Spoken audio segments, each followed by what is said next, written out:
Welcome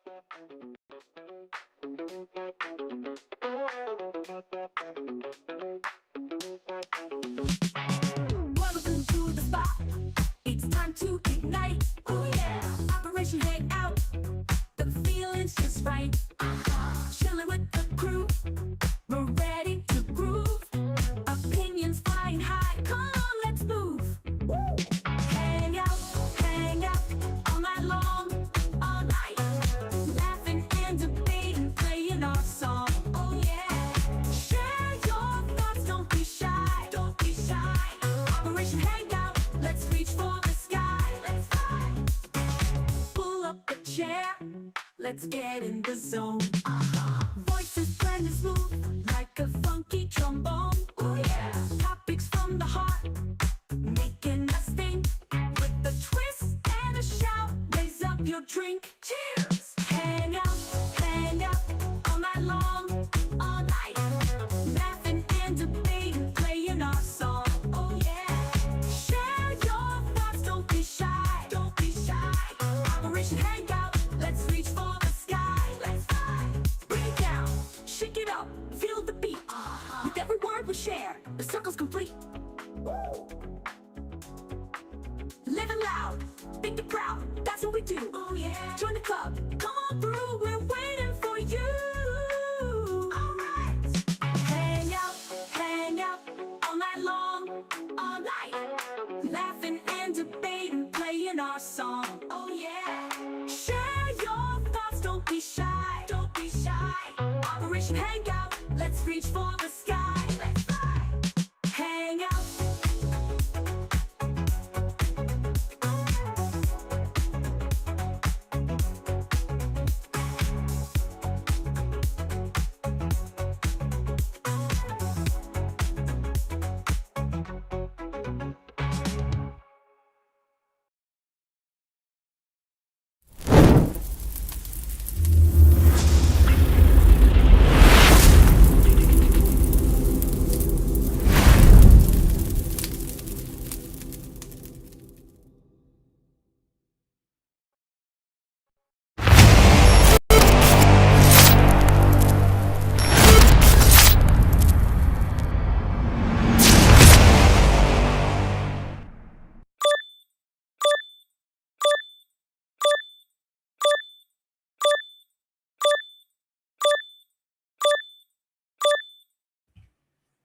What is going on, everybody? We're back at it. Another show, another stream.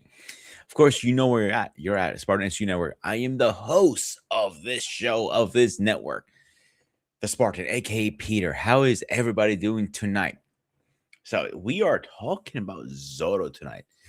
Zorro is a hey, Eric, what's going on?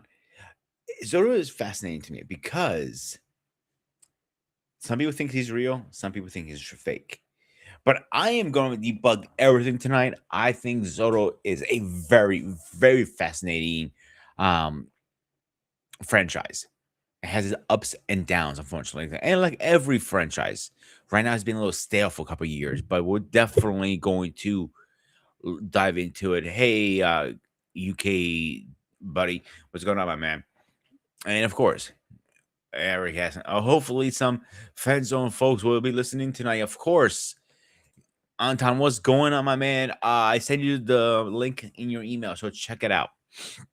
So before we get in too deep, let's go over the rules of combat, the rules of engagement.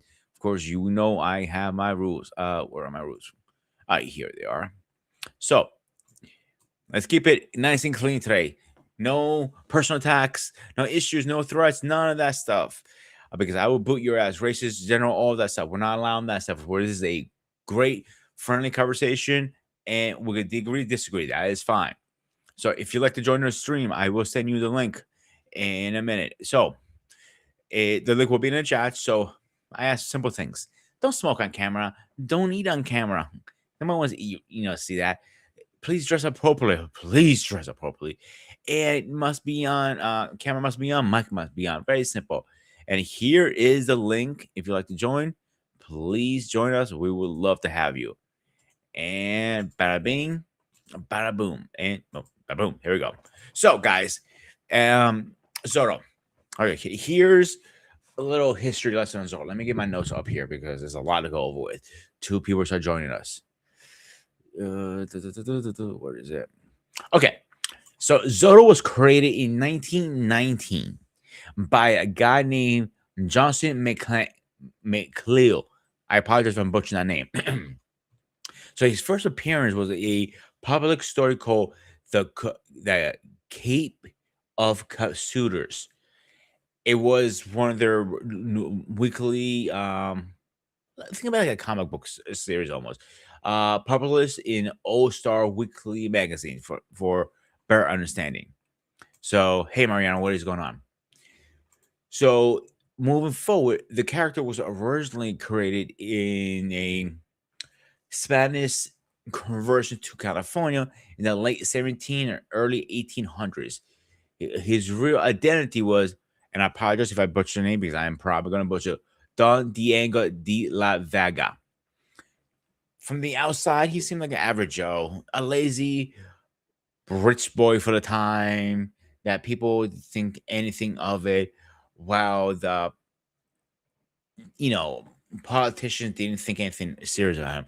But until night falls, that way he throws in his black bandana, black cape, and he becomes Zorro.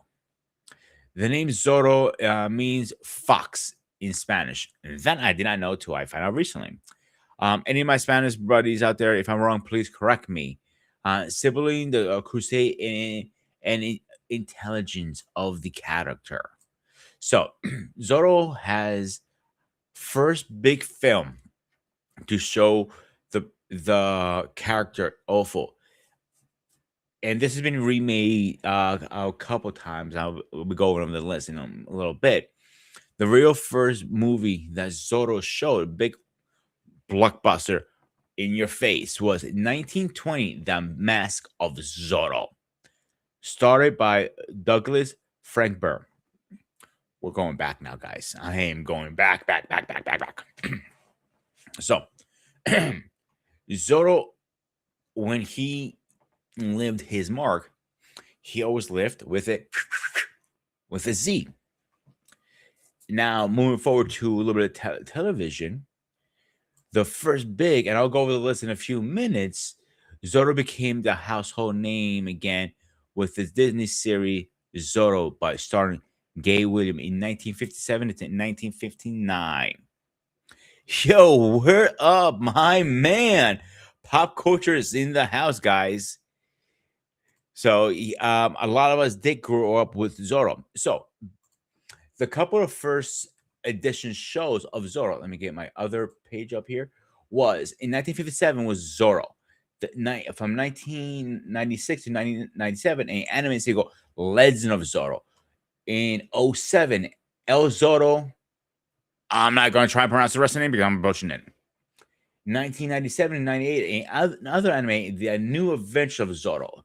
In 1947, Sons of Zorro. 1993, Zorro and Son. And in 1998, 1980 to 1982, the Tarzan / Lone Ranger / Zorro Adventures. And the last top shows are Zorro Fighter Legacies in 1998. In 19, where is it? I lost that page. Let me look this way. Oh, there we go. 19. In 1990, another show just named Zorro was a 4th season, the biggest, most popular one to recent memory. Now, movie-wise, it really depends how you want to say which one is better. This one I don't have a date for. I could not find a date on this. I want to do my research. In the Way of Zorro was the first one. Longman's Mountain, it was 1953. It was another Zorro one. The Nephew of Zorro, 1968. The Red Hot Zorro, 1972. The Great Adventure of Zorro, 1976. Uh, Saga of Zorro in 1963, 1963. I'm sorry. The Three Sword of Zorro, Dreams of Zorro 1975, the the Bold Capsolo. Again, I apologize, I'm pronouncing that wrong. 1936.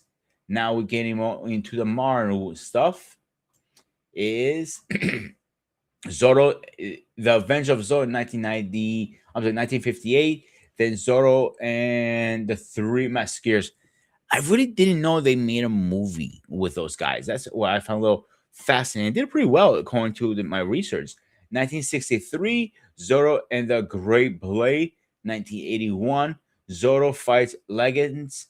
1938. I know there's all over the place.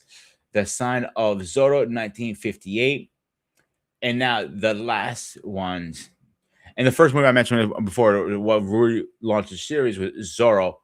But the two movies that I thought that was the greatest in 1998, The Mask of Zorro, and the last one was, where is that one? I lost that last. I know I had it here somewhere. The All right, and The Legend of Zorro in '05. Those were the Mask series. I'm calling Mask because I really don't. On Antonio Baltera series, put it this way, I thought they were very good. I think they're awesome shows. I think movies. I think they're A-lister movies. I enjoy them very, very, very much. They also just recently, about a year ago, I believe, the Amazon Prime came with a new series. The only hiccup I have with that is very simple. If you're not a huge, let me rephrase that. If you're not Latino, you don't know the language, you're gonna have a hard time watching. I'll explain to you why. Because it's a dubbed in English, and to me, I have a hard time watching dubbed shows. I always have, because the mouth and the lyrics don't always add up, and that is one of the things I always hate. And Anton agrees with me. Anton Belair did a great as the movie rendition of Zorro, and I agree. I think it was literally one of the best. And Colonel Eric, the a quest Queen of Zorro in 2000 was also played by a wonderful homepage of the Zorro method. I didn't see that one. I probably missed that on my radar, and I skipped it. So the thing I find fascinating with Zorro is the story is pretty similar. A rich boy loses everything, pretty much. It depends which version you look, because the Mask of Zorro, he wasn't the original Zorro. This rich guy was fighting back. Eventually, they find out he is Zorro, and he loses everything: his wife, kid, everything. In a mask burning, you name it. Later on, he meets the current Zorro. So, and the original name of the character was Edzang Montero. I cannot pronounce that name. Who Antonio Barrel played. Antonio Hopkins played the original Don Diego as Zorro. If you look through the history of Zorro, there's one thing that always rotates. And this is what this movie did different. You got Zorro, you got the main character who plays Zorro. Maybe you have a kid who plays Zorro, but that's it. By a kid like his son take over the mantle, nothing crazy in that. Zorro always was a mask person. And there's some great scenes in there too. If you like a little laugh, you get that in this show, in these shows and movies. So, let me see where else I have here.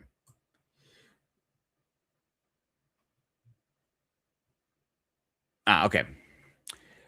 So the first real live series was in 1959. Like I said, that's what launched it off the air, and it was a great series.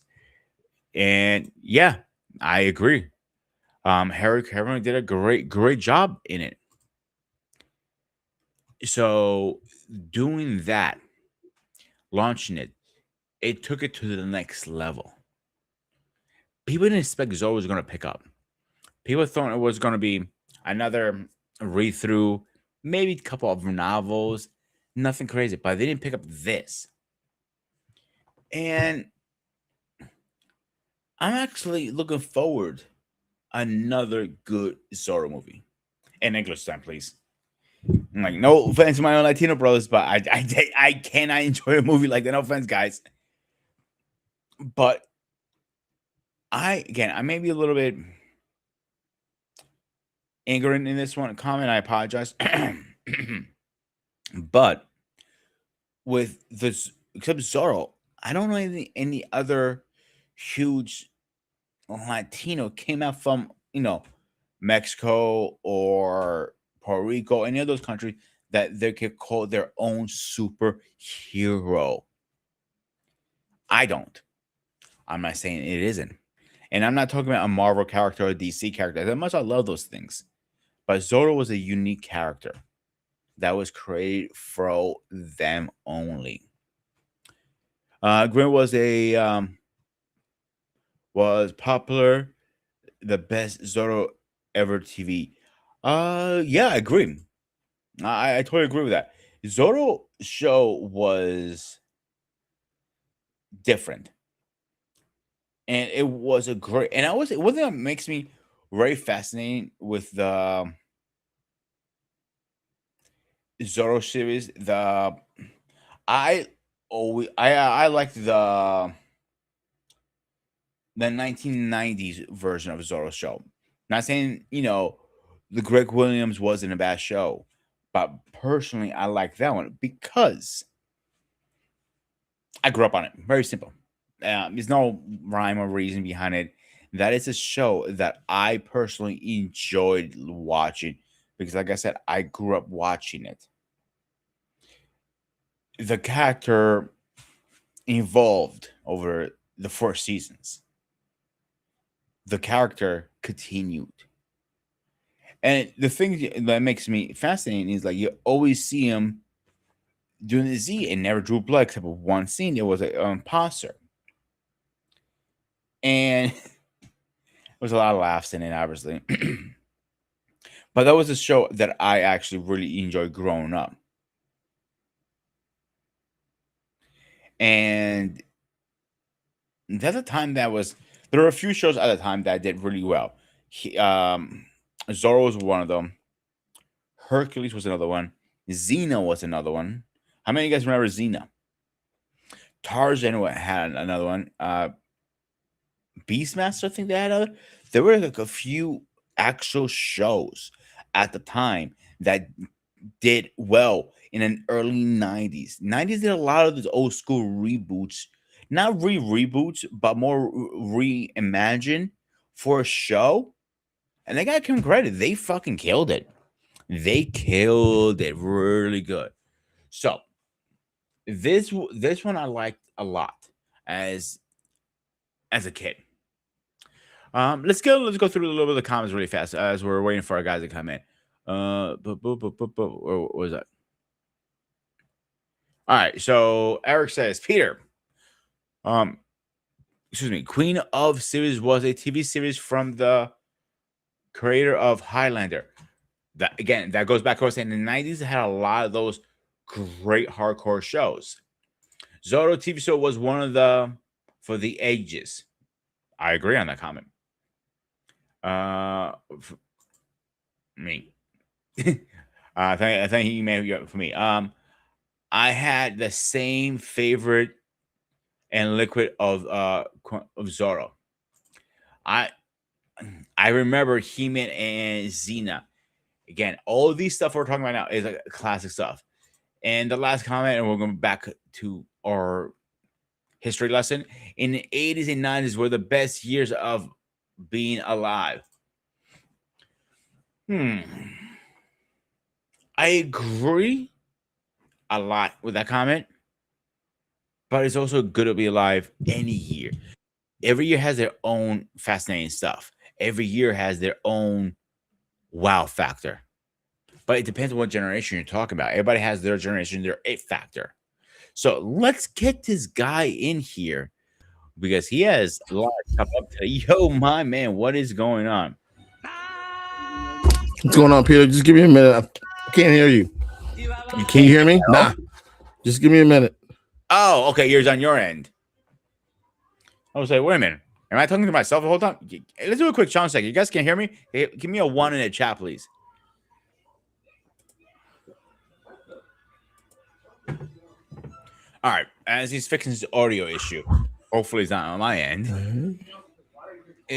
Those early years was a great for TV. I'll give you that. The 80s and 90s was one of the best years for TV. All I'll right. give you that. You can hear me now? Yeah, I can hear you. All right, let's try this again. Let's try your theme song again. Listen, my man, everybody has a theme song coming on my show. You know this. It usually was Kings, but we got to promote it to you now.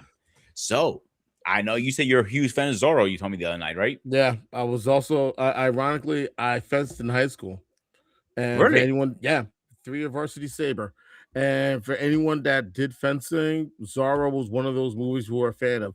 If it wasn't Zorro, it was also Highlander, like anything associated with Zorro, because it was either Zorro or the Three Musketeers, and the reason why was because you would watch what they would do and try to take that and see if you could do it on the strip in a competition or in practice and everything else. Really? Did you Yeah. try the Z on somebody? I tried that one time practicing just for fooling around and everything else. And I tell people fencing is it's not that hard, but it's not that simple as people think. You know? It has skill behind it. I'll give you that. It's not like it's like me saying to martial arts, like it's easy. Anybody can do it, but you need some skill behind it. No, you do. Yeah. You need practice and skill. It's footwork, it's dexterity, Mhm. it's anticipation. It's one of the few sports where it's just you against your opponent on a strip, things like that. Plus, also there's 3 different weapons involved, so and 3 different targets too. All right. Give me a second. Let's get this guy in there and get back to you 1 second. All right, All no right, problem. legend, please rise for our president.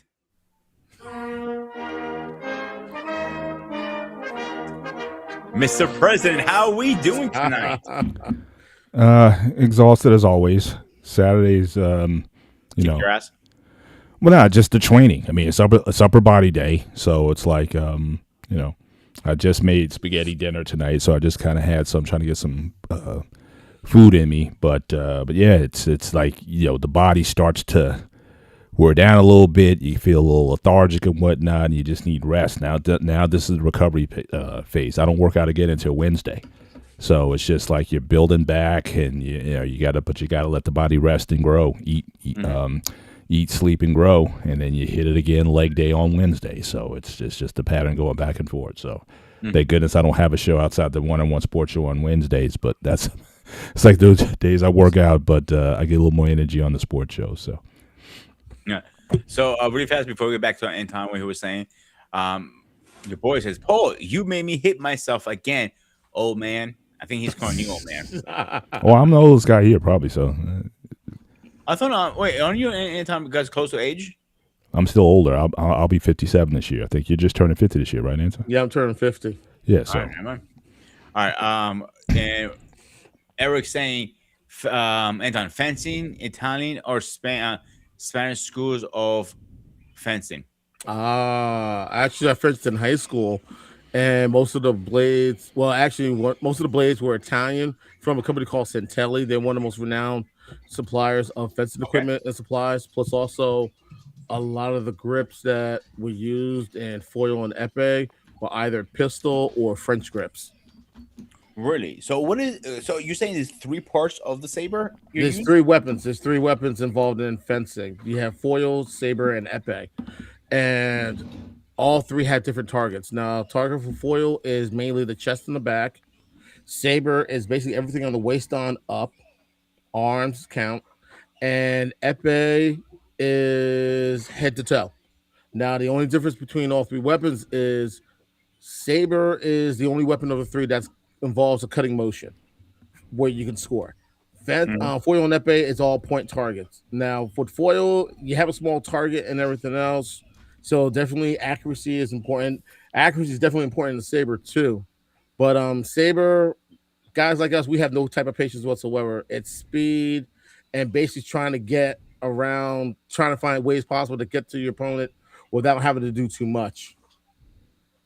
So, my next question is: it different styles of fencing with these different, different like Eric said, is three different French, Italian, and Spain. Is it different styles behind that too? Somewhat like that. Basically, what it is with the best way I can describe it is like this with saber because that's the weapon I used.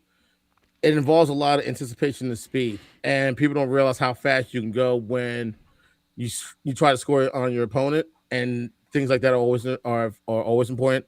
Foil, definitely accuracy because you have a very small target. That's the Hmm. problem. You only basically have everything just from basically just the chest area, and that's it. The chest and the back, that's it. So that plays a role. And endurance, you definitely need a lot of endurance for epic because that's the heaviest of the three weapons. And trying to keep your arm out there with that for a whole entire bout, it can get unnerving. I can tell you that right now. And Oh also the yeah, I thing totally is, agree with that. you can hit the foot as a point, and sometimes you'll try to go for the foot and hit the floor. That tends to happen. Now, let me ask you a question now, and we'll move on from that. I always see they always have that little bow up front. Is this saber actually real or sword, I should say, or is it dull? Well, the saber in fencing, it's basically not dull. It's kind of like a curved tip, and Mhm. it's not a button. It's basically just a curved tip at the end. And also, the one good thing about it is you can have a slight bend into it. So when you flick it, the blade can still go once you stop your hand. Usually, all it takes is like maybe three fingers to hold the weapon, and I've learned to do that like it's nothing. Like if you give me a saber now, I can hold it with three fingers and just I can move it around, no big deal with just my thumb, index, and middle finger. I can hold it, won't drop it. I could twirl it I could parry with it and everything, and I won't lose my grip in any way, shape, or form. I can still do that. I mean, if you've done it enough and you've done it so many times, It repetitively becomes through second practice and nature. competition, yeah, it becomes second nature. It's all muscle I memory, found it very fascinating you did that because not a lot of people go to fencing as a sport. Usually, a football, soccer, basketball, baseball, right? wrestling. Fencing is one of a very unique sport. Like you love it or you don't even have Yeah, it on your radar. yeah, I yeah, don't say and hate it because a lot of people don't even hate it because they don't know about it too much. right. And I was worried about it, but one of my friends, when I went to high school, the high school I graduated from, when I transferred in, I found out they had a fencing program, and he kind of convinced me to go out. At first, I was a little reluctant, but I gave it a shot, and I was like, you know what? I actually like this. This is not as hard as I thought it would be. I did it for 3 years, varsity in all 3 years in high school. Didn't get a chance to do it in college. There are some colleges that still offer it, but you can't. It's hard to find. A few schools around the area, around where I live, is New Jersey Institute of Technology. I believe Princeton still has it. Rutgers used to have it, but they downgraded to a club. But there's been talks about trying to bring it back to varsity status. I know Penn State has a team. NYU has a team, I believe, still. So it's very hard. It's very hard to find a lot of schools that Mhm. have it. There are schools that do have it. It's very hard, but there are around. Yeah, I do know. It's a big sport in the Olympics. At least at one point it did. I'm not sure if it still is. Oh, Um, it's very popular in the Olympics. It's very popular in the Olympics, and ironically, the high school I mm, graduated from, one recognizable Olympian graduated from it, and that was the late Peter Westbrook. okay. So let's get back to the topic. Zorro, what should you have on that? I feel like he was basically the early rendition of Batman. I can see that. He was someone of wealth, someone of recognition, someone of wealth who Mhm. most people didn't pay any mind because they thought he was this playboy or he was lackadaisical or he was spoiled. But at night when he came out and he found a way to piss off the Spaniards because this took place in, I believe, in Los Angeles, in the city of Los Angeles, when it was Mhm. still under, when before it became part of the Union. And that's the thing most people don't realize. This is a old story that goes back when California was literally when still part of Mexico. And what he would do, it was Zorro would do, is he would find a way to ruffle the feathers of the conquistadors and everyone so loyal to the Spanish crown. Basically, he was almost like their equivalent to Robin Hood. He I found a and way that's to where I agree. he kind of found a way to aggravate the rich, not really the rich, but those associated with the corruption of the status quo, and find a way to take care of the poor and Mhm. those who he felt were being marginalized. And he didn't always have to do anything per se in public, but if you knew how where he left his mark, of course, was his calling card after he did his thing was the Z. He would carve the Z in the person's outfit or anything else. Plus, also in the movie, he was also very good with a bullwhip too. Yeah, I totally forgot about I mentioned that earlier in my stuff. His sword wasn't his main weapon. The whip actually was his main Yeah, weapon. His sword was his secondary weapon, and people forget about that. that's true. So, and it was because there was the distance. Whoosh, Yeah, it and if you look in the trail, and if you look in the trailer in the movie, there's a part where Sir Anthony Hopkins is showing Antonio Banderas how to use the whip. He's standing at a particular distance, and he literally has a candle holder, and he's I using the remember whip that to actually put the scene. fire out. And it's like, that's not something you learn overnight. And the other part I liked also when he was teaching him how to use his secondary weapon, his sword, and anytime he messed up, he got whipped with the Yeah, whip. I'm like, I gotta yeah, see. it's that serious when you hold. It's that serious basically within the fencing culture. You don't disrespect your blade. Never I can see. disrespect your blade. Never drop it. Never It's throw it. the same thing Little with things my like martial that. art belt. You never throw it on the floor. Yeah, You never wash it. I know people think it's weird, but you this is sacred in so many yeah, levels. yeah. Basically, the same thing with your weapon. Like the only time it's allowed to touch the ground is unless you have to tie your laces. You place the weapon on the side, you tie your laces, you pick the weapon back up, and everything else. Other than that, don't ever throw, don't ever drop it, don't ever throw it or anything else. Don't ever disrespect your blade because Yeah, that's that supposed makes to be an sense. extension of you. Yeah, that makes sense. Paul, you're up. All right. Well, I mean, Zorro really goes back. The more I thought about this topic, I was coming up. Zorro was really, or this the whole genre Hmm. of fencing, sword play, or whatever. I mean, we're all kind of Star Wars fans here, right? But it was so influential on the whole fighting culture, right? I mean, the great swordsman movies that we all remember growing up on, the Three Musketeers or what have you. Those were the Jedi of the day, right? I mean, Agree. the scenes, they put so much work into those scenes, the choreography. So this is before the kung fu movies that came out in the 70s and whatnot. The choreography there, the stunt coordination for those fight scenes was, like I said, so ahead of its time. And I think that Zorro certainly carries that tradition. Now, the first time I got exposed to it, it's interesting because again, this was just before superheroes were starting to come out. But you can make an argument that again, those guys were kind of superheroes. Anton mentioned Batman earlier, but I can think of Zorro just like Daredevil. The fact that he I uses mean, the both. bullwhip and the weapons that were used at the time. So you were laying the foundation for a lot of these superheroes and the weapons and the moves that they used in the comics going forward. Now, when I first got exposed to Zorro, it was actually in the back of the day. You used to have Zorro used to come on TV. There was a TV show. They used to come on Zorro, and you also had like the Lone Ranger, and they kind of shared similarities. They were both these masked vigilante type of defending the innocent and that sort of thing. So again, those were your outside of your superheroes, those were like sort of like the flesh and blood, the real ones that you would that you would watch every day. It came on in the afternoon. So again, I think that genre of swordplay, I think it precedes everything that came all the things that came out of it. Jedi, I mean, we didn't have it. And even it's interesting, Bruce Lee, we talk about martial arts. Jeet Kune Do certainly has his foundation in Wing Chun, but he took boxing, the footwork from boxing, and the footwork from fencing. The whole idea of space and positioning. Mm-hmm. Bruce Lee incorporated that into his Jeet Kune Do.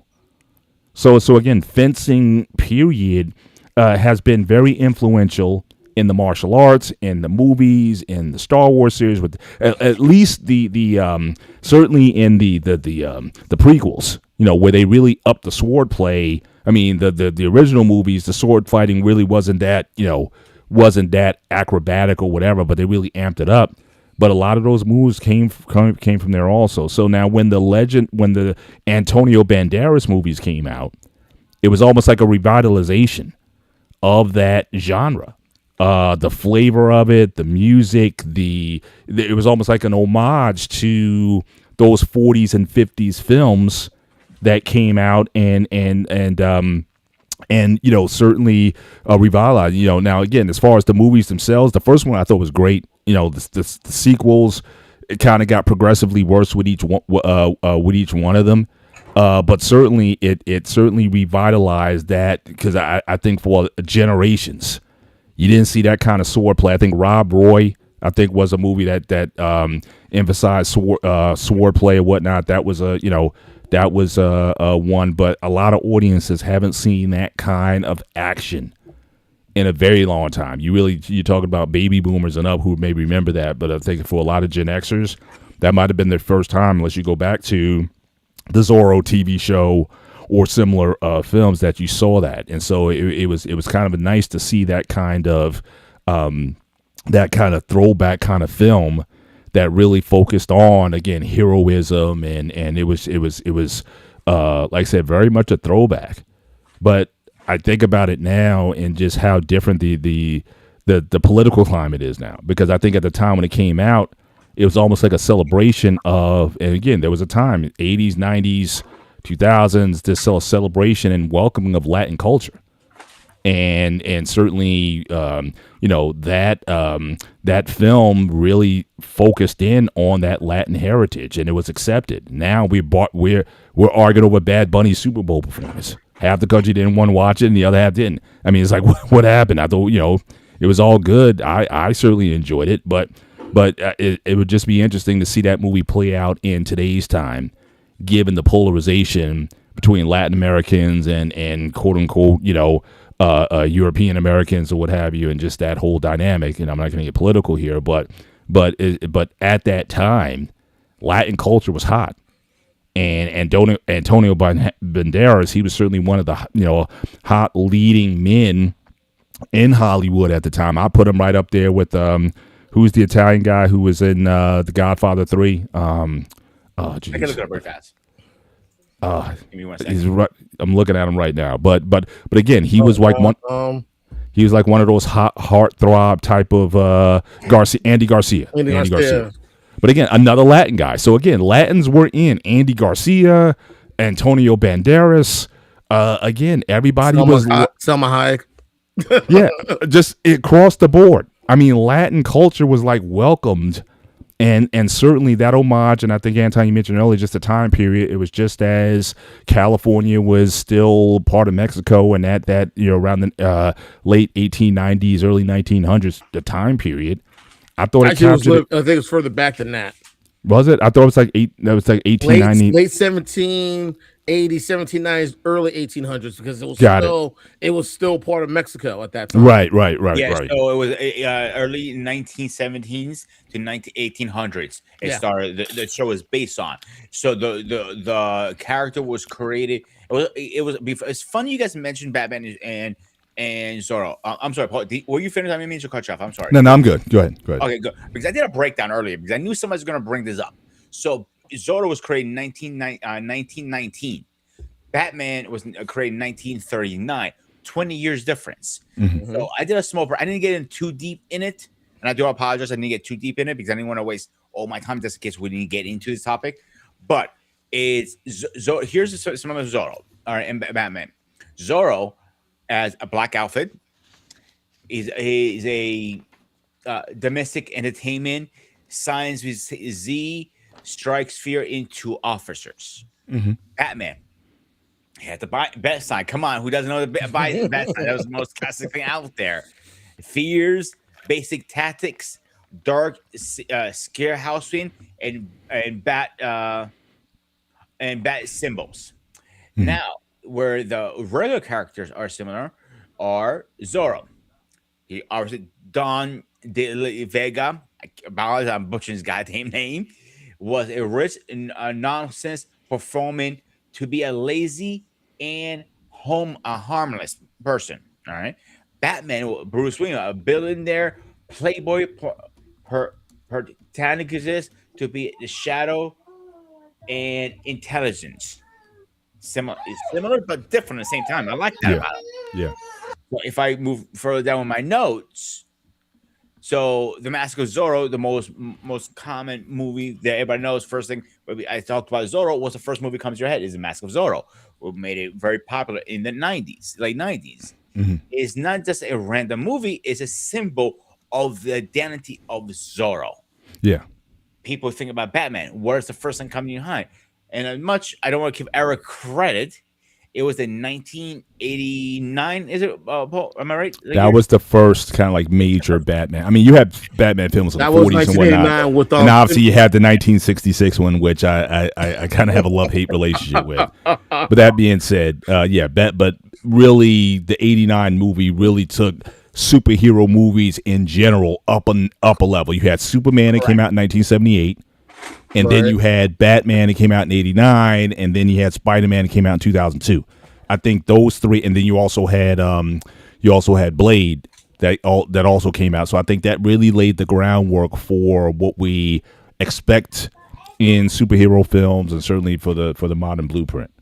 All right. So people, I'm going to touch base with that. I'm going to get to the next part of my breakdown a little bit. Um, Batman in 1989. A lot of people think Blade was the launching of the superhero characters. It wasn't. It was Superman and Batman actually that launched the superhero trend. It didn't pick Well, up no, well, I think what on. they're saying, what they're saying with that is that Blade launched the Marvel franchise because That's both right. Superman, and Batman, those are DC properties. But really, the start of Marvel in the movie business is really Blade that laid the groundwork, and then Spider-Man came out in 2002 on top of that. So that's a little nuance you got to put in there. So I see what they're saying when they say that, though. Oh, that part I'm not arguing. I'm not arguing that. I'm saying superhero in general. I was talking about.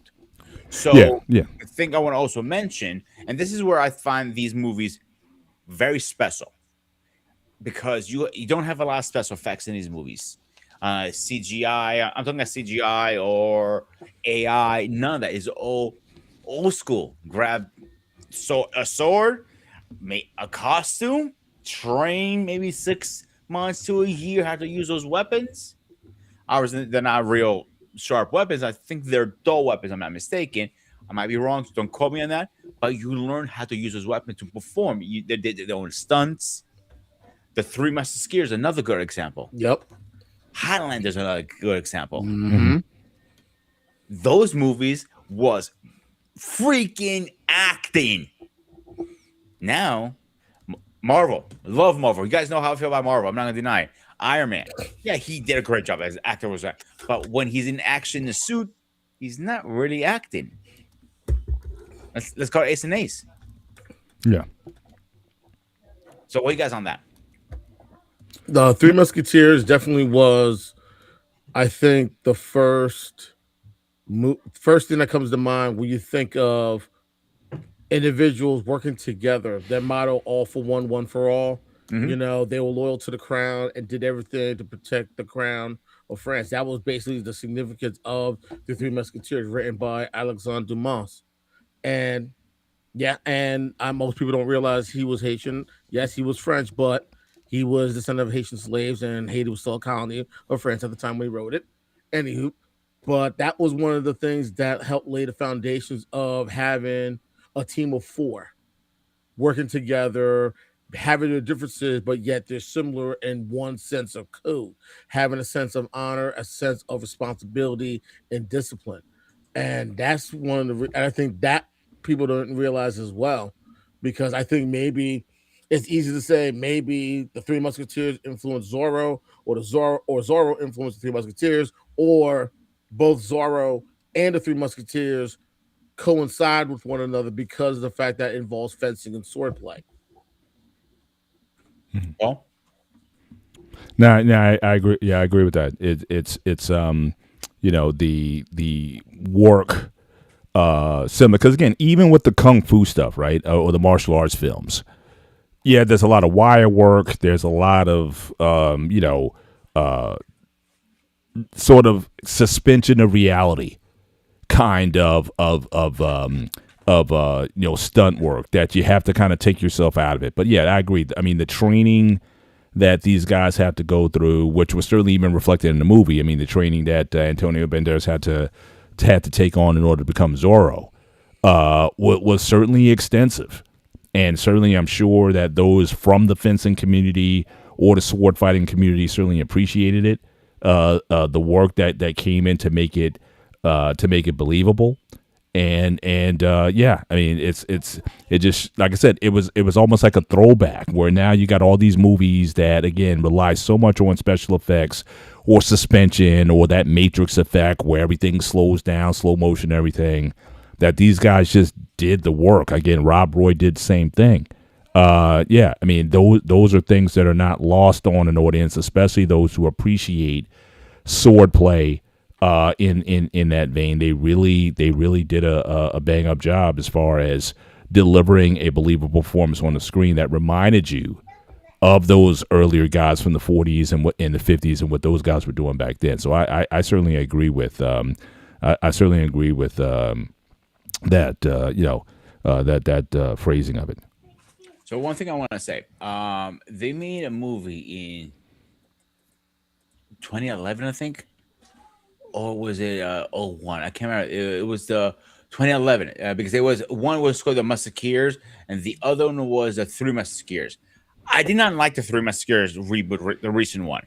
I didn't see it, but It was high on top. It was a lot of like, you know, they were flying.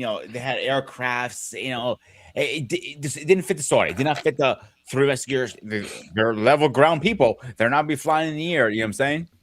so okay, so they amped up, I guess, the special effects on it more so than the Absolutely. It was kind of like a sword fight. sci-fi appeal, something like that. Yeah.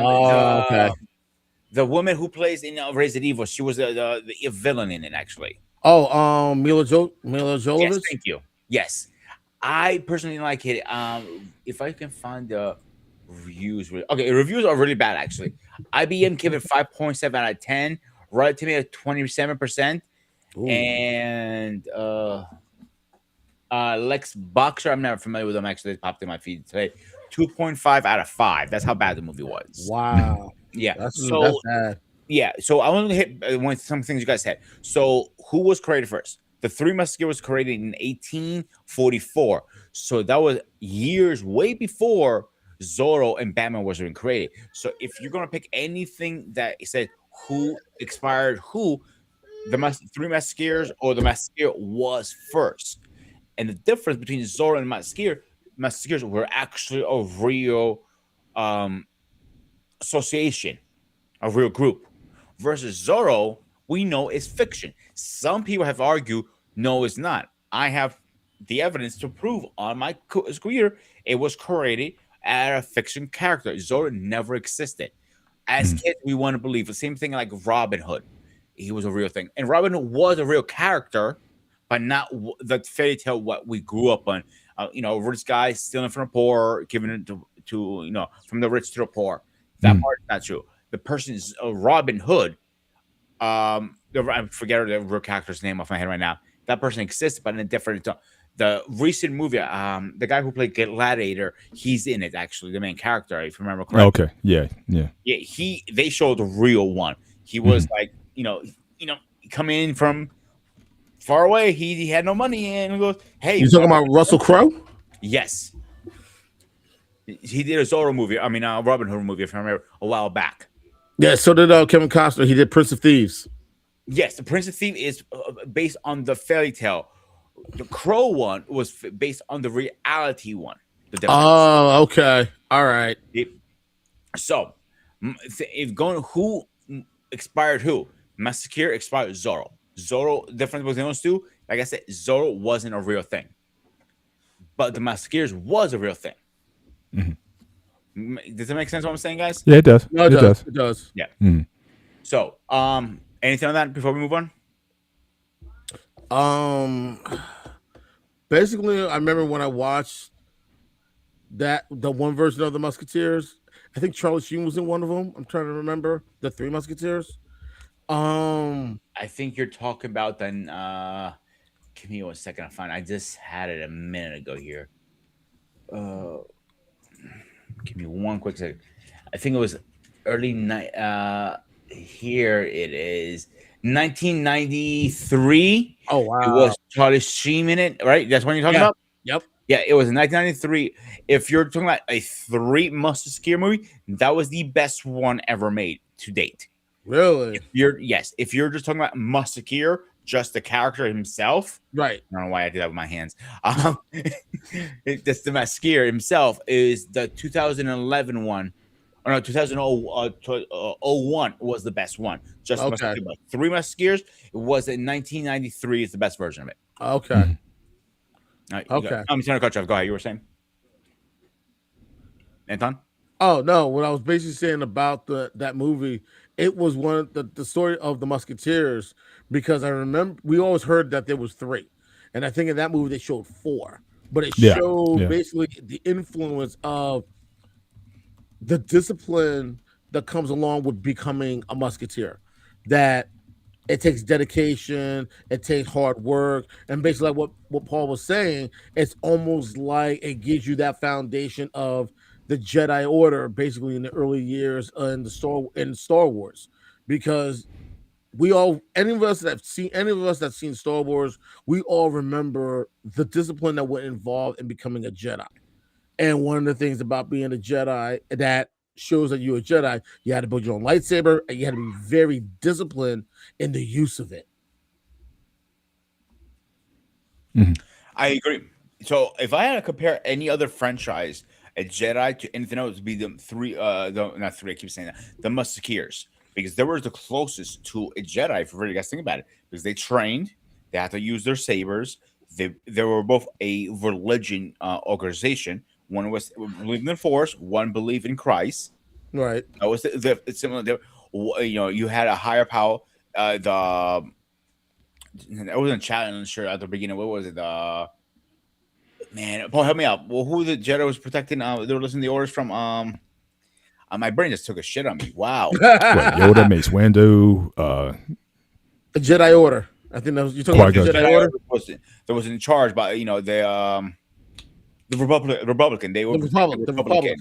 Yes. They were protecting Palpatine, Senator Palpatine, and the Republic. In the senator, thank you. That's what I was aware of. They were protecting the senator as long as he follows all the rules and they were put in place. Then you have, the Musketeers were protecting the king or the queen, whatever who was in charge. It goes back and forth for that, obviously. That's a whole different conversation, different topic. So you see the similarities going down the line a little bit here. And Paul hit that right on the nail, I think.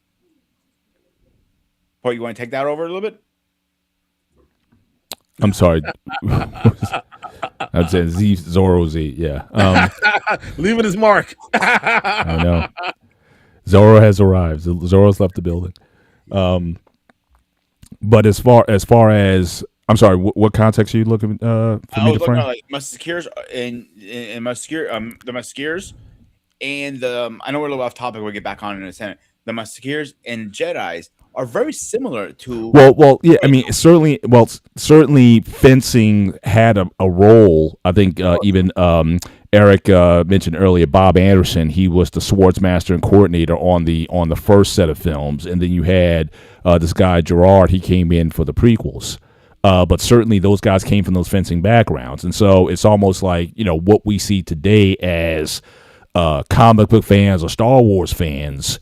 Again, generations ago, our fathers or grandfathers, they saw the sword fighting.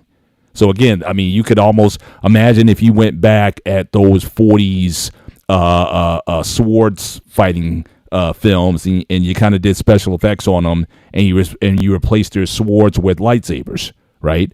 I mean, I'm sure, and you put the special effects in. I'm sure those would still be some wicked fights if you were to just superimpose the lightsabers on the swords themselves.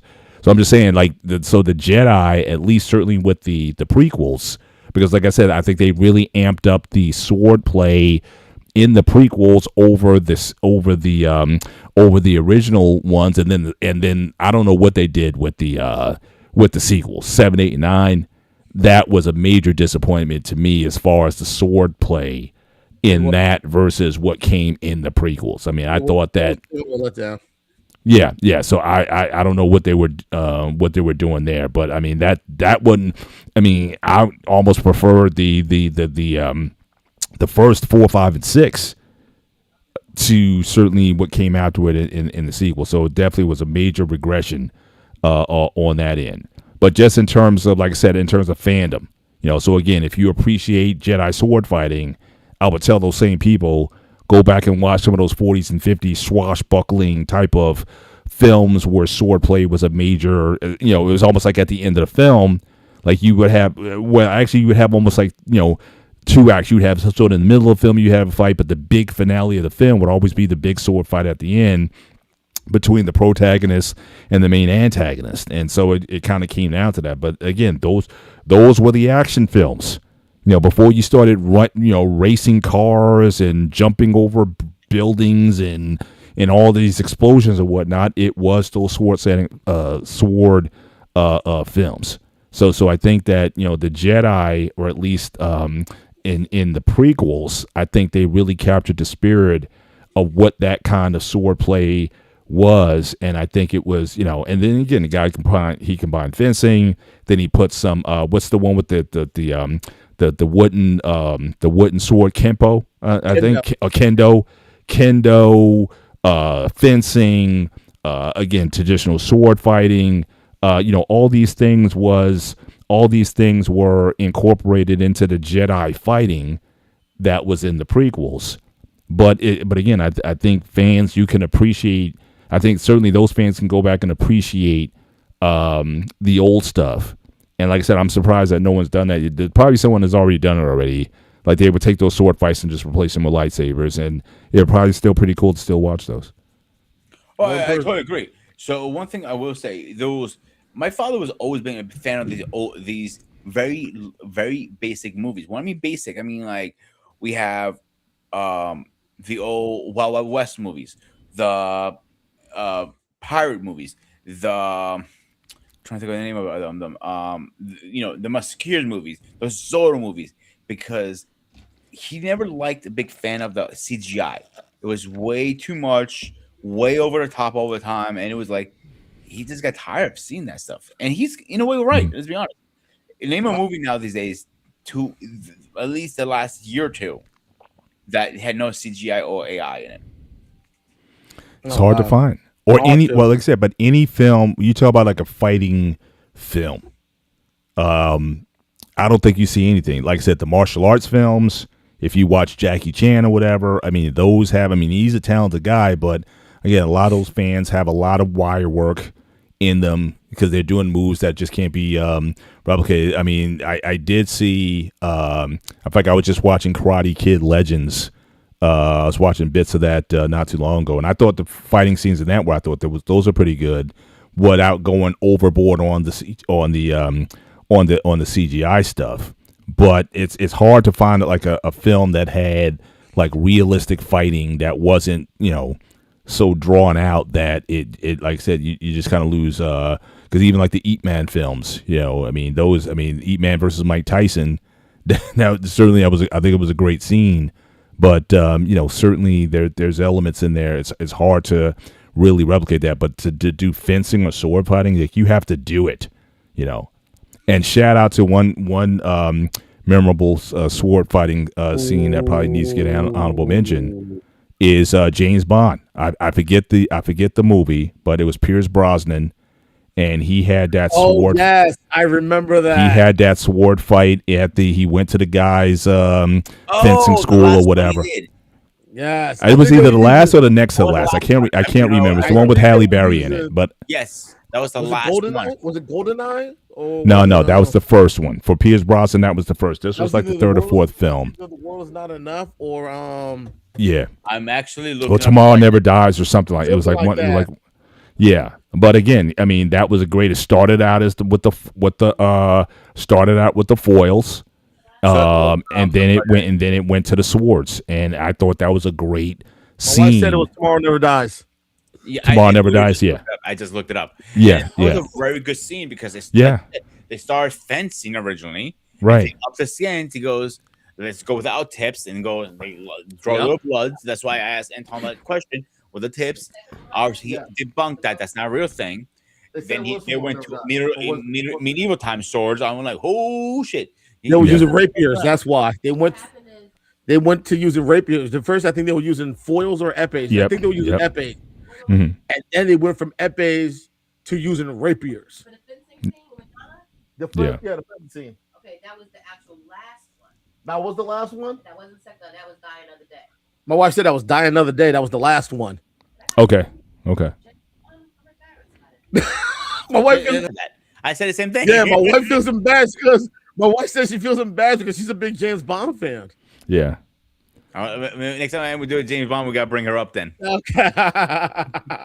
Yeah, but I mean, but that was I thought that was again a great it was great. fighting sequence and the way they put that together. So I think if people appreciate about it, just think in the world they live in now, it's like it's not normative for people to see sword fighting or anyone in the street or whatever using swords in that way. I mean, you may have like some ninja films where the guy come out, or like Kill Bill.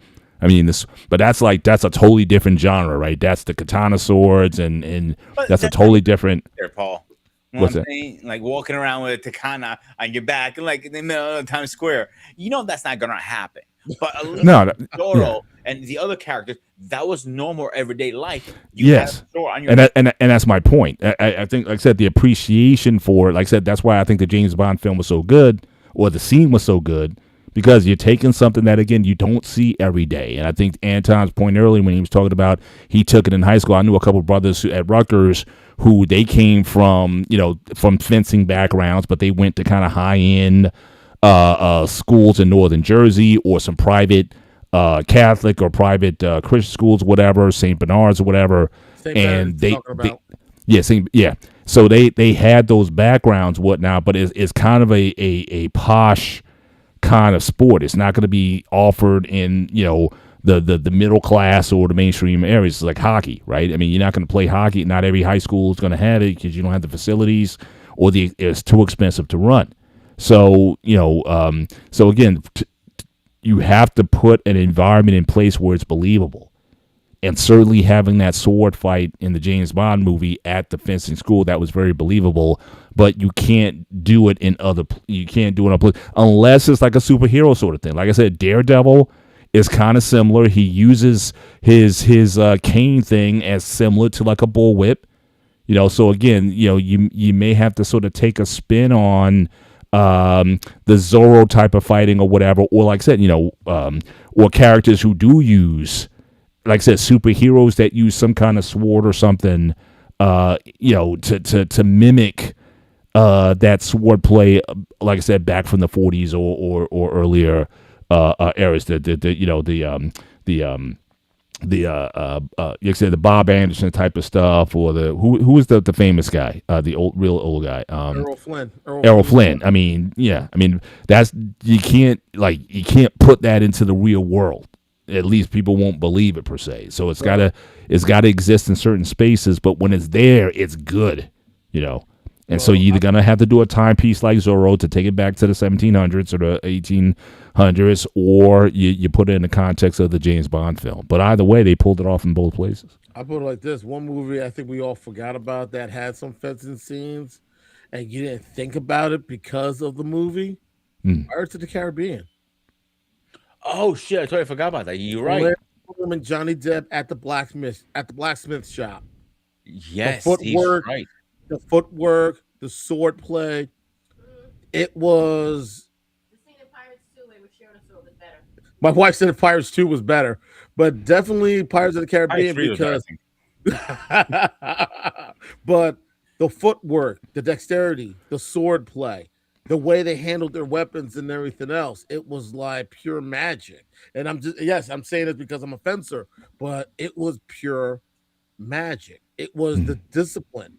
And the part in the first scene when Johnny Depp and Orlando Bloom are fighting in the blacksmith shop, and you see all the blades that Orlando Bloom made, and he's like, Johnny Depp was like, "Who makes all these? I did, and I practiced Mm. 3 hours a day every day." And he looked at him like, Mm. "You need a girlfriend, Mike. Like, yo, like, there's no way you can have this many blades and you practice for this long." Yes, there is. Yeah. It is possible, but yes, it is possible. Yes, but also the thing is, it was just shows how the choreography and how they made it work. You know. A lot of jokes tonight. But actually, thank you for saying what you said about Pirate Caribbean because we forgot a bunch of movies that had a lot of sword playing, like the Iron Clan is another one. Last of the Samurais, the Troy, one of my favorite movies actually. Yes, that The was great. 13 Warriors, King Arthur, Alexander, 300s, and there's only a few. Gladiator, Oh, definitely. obviously. Yeah, King's Tale. I'm just going Highlander. Oh, that's not a good Oh, one. Wait a minute. definitely. Are you just talking about just sword fighting in general, regardless of the weapon? So you're not talking about fencing. You're talking about. I mean, because you can add Conan the Barbarian in there, or the Conan films. I mean, I thought Arnold and again he did all that. He had to do the sword training. I don't now. Eric may know this. I don't know who trained Arnold in Conan the Barbarian. That I don't know. Eric, if you know that, you can post that in the chat. But if you just talk about sword play in general, well, like I said, well then you're gonna have to bring in again the Kill Bill franchise.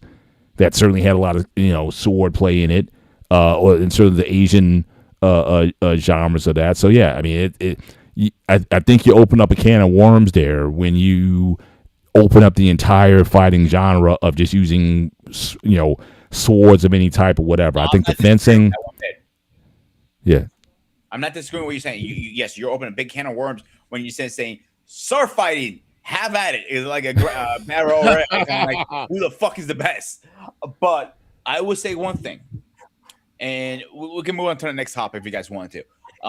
With sword fighting, it is some training behind it for these actors. I don't like the sword fight because it's not let's take swords out of it. That's not lightsabers is different. Yes, it is based off swords, but it's not real sword fighting again. But when you have like Gladiator, Troy, Zorro, all these guys, there's some real training behind it. And Anton, please jump in for this and tell me, do you think they actually train other swords to do this? Because you know more, you're the expert on this panel right now. Okay, yeah, it does take a lot of practice. It definitely takes a lot of practice because not only it's the fact you're using the blade, it's how to use the blade, how to how much force to put into it, how hard to swing it, how hard not to swing it, how to parry. The accuracy. I never thought about that. Yeah, it's the parrying or blocking. It's basically just the dexterity and the endurance that comes along with holding the weapon.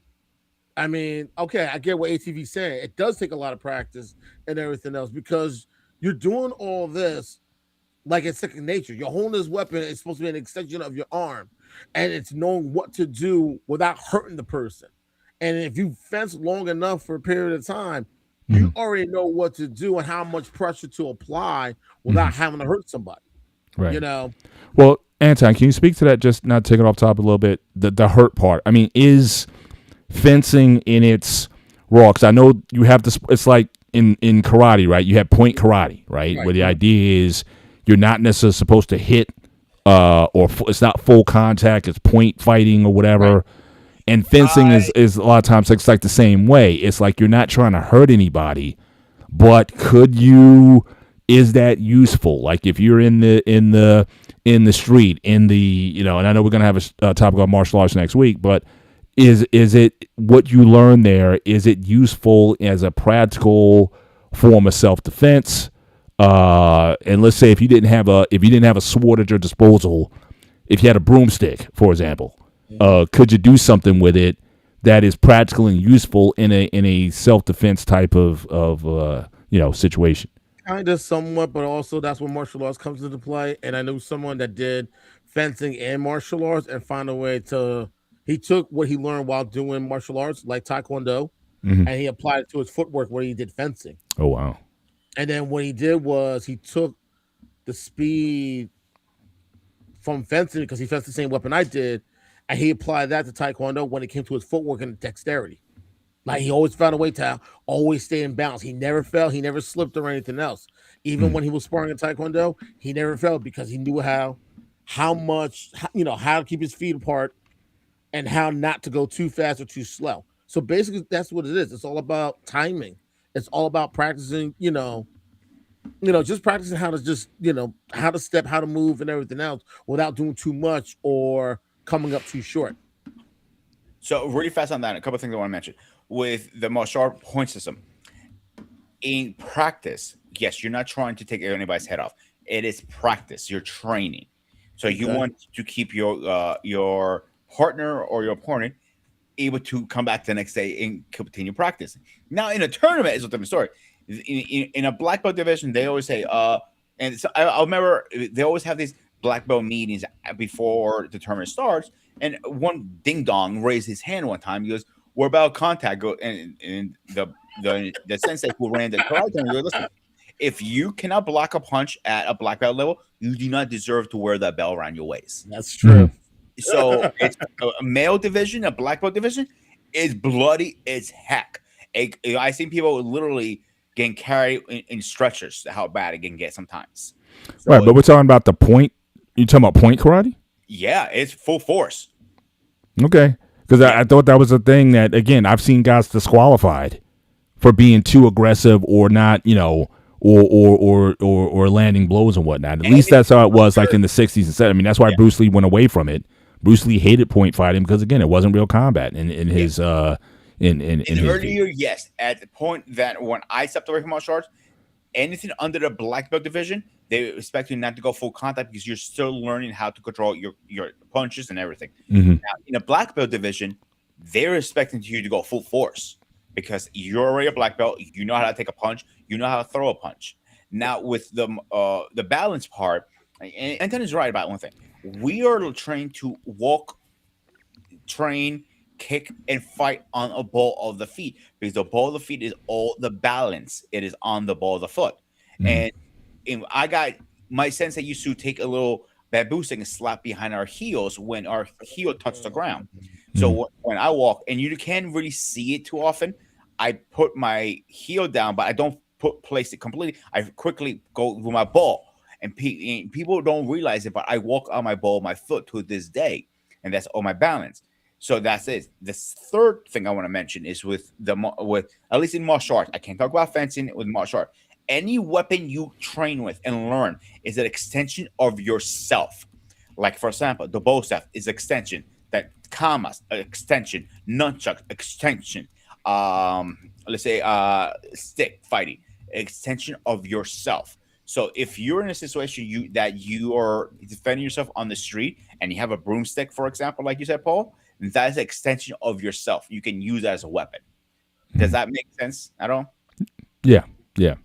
But I just remember, especially talking to, listening to interviews from the guys from the old, like I said, 60s and 70s, Joe Louis and those guys. They always said point fighting is not, you land the punch just short of contact and things. I mean, accidents happen, Of course.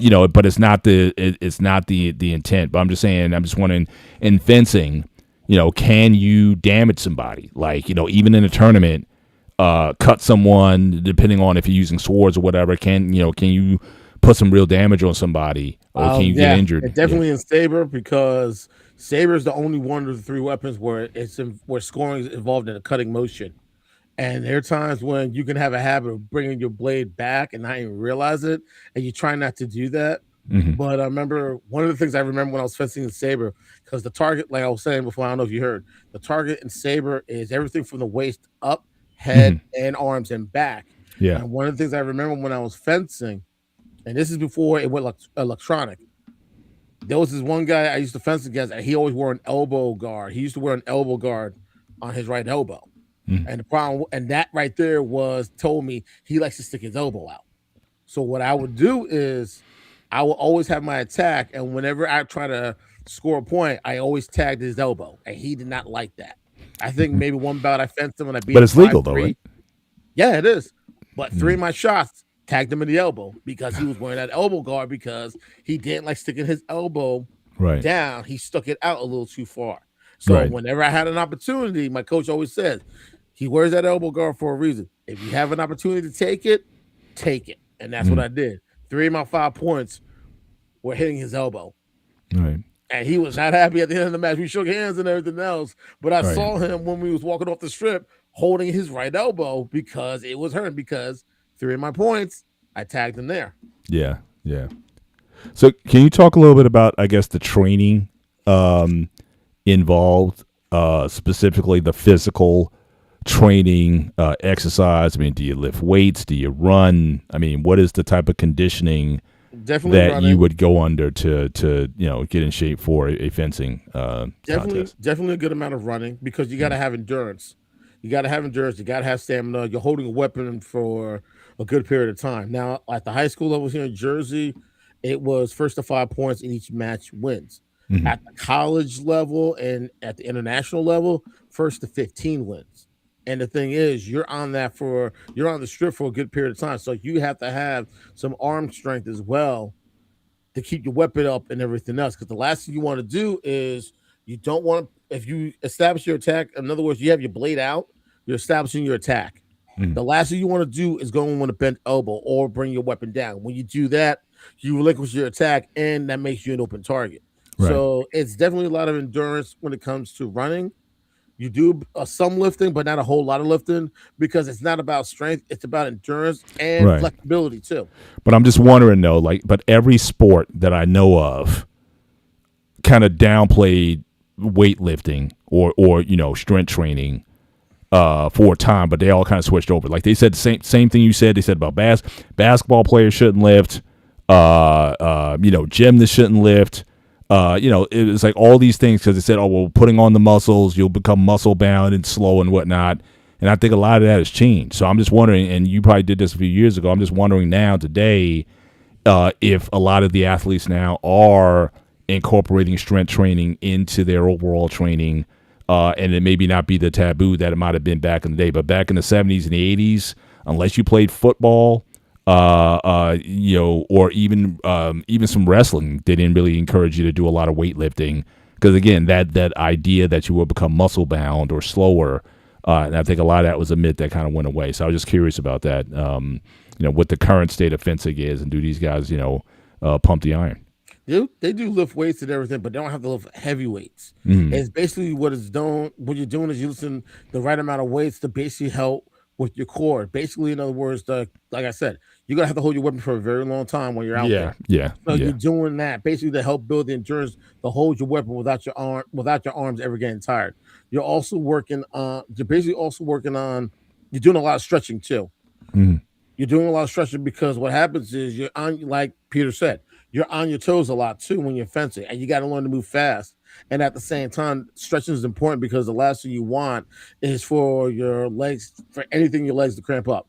You don't want your calves or your quads or anything else, to get tight and get difficulty moving because of it. And plus, also, what people don't realize, they forget. In fencing, you're allowed to lunge. So you got to really learn how to stretch as far as you can with your legs out to try to score a point, too. Right. And not only that, but you got to learn how to recover from that, too. Now, most people don't know. And I learned this when I was training and I was doing fencing. When people recover when they lunge, they like to lunge back. Like they'll push their front leg up to get back into the position. Mhm. I also learned how to use my back leg to kick myself forward. And that was like one of the rare things that people saw, and it was kind of like a like I actually had an opponent do that. Like I was moving back, I lunged, and I was still fencing. And then when I lunged backwards to block, I pushed my back leg up to move forward, and he was caught off guard. Literally, like he started running backwards, like what the hell? Like he didn't see that coming. And I was trying to score the point, but basically what I was able to do, I was able to force him off the strip because I was moving so fast. He had nowhere to go, and I was able to force him off the strip. And I got a point for that. So Do you do things like jump rope or yeah, jump yeah. rope. Yeah, definitely a lot of skipping rope. That definitely helps. Skipping rope definitely helps. Yeah, A lot of because you got to stretching. kind of, and I'm bringing it up because again, you have to, in some ways, in some ways act explosively. Like I said, when Right. you lunge and recoil, I mean, that's fast twitch muscle fibers, which is Right. another reason why I was thinking about okay, even when you talk about running, there might be some sprinting involved, or Right. just to get the muscles to really fire in an instant. That takes, I think, a certain level of strength training or in conditioning in order to do that. But like I said, I don't want to take it all too far off topic. But I'm just like I said, I've never, even the guys I knew before, we never talked about fencing a whole lot. So Okay. it's like this is the first time like I'm kind of getting a foray into that world in terms of the training and everything involved. So I really appreciate your perspective on this. Not a problem. Not a The one thing I problem. do want to mention, I know you mentioned about weightlifting, about most sports. The one sport that I know of so does not use any weightlifting is Tai Chi. If they don't believe in weightlifting, they believe in natural body weight training. So that's one of the very few sports that has not changed in generations. They still are very stuck in their own ways, if that makes sense, Paul. Yeah, for sure. Yep. So, but let's talk about his whip a little bit. How he actually use his whip in so many different ways. And like, Yeah, I mean, it was a to swing on. I mean, not only did he use it as an offensive weapon, he used it to swing on Primary again, weapon. just like Batman does with his Batarang. You know, I mean, Exactly. he used it to get out of situations and whatnot. So again, it was a Yep. very a unique use of the of it, and he was able to go Correct. back and forth between the sword play and the whip at the same time. It's almost like it's two different disciplines that he was able to That's employ. one thing, Paul. He actually used his whip as a primary weapon mostly, and his sword was his secondary weapon, backup weapon, or whatever you want to use term. So Right. the whip is again. I never use a whip, so I'm talking a little bit uneducated here. But I think there's a lot of skill using that thing because you see him whipping it, and he usually wrapping around things, pulling like 5-man, stop shooting people or Yeah. swing from one side to the other.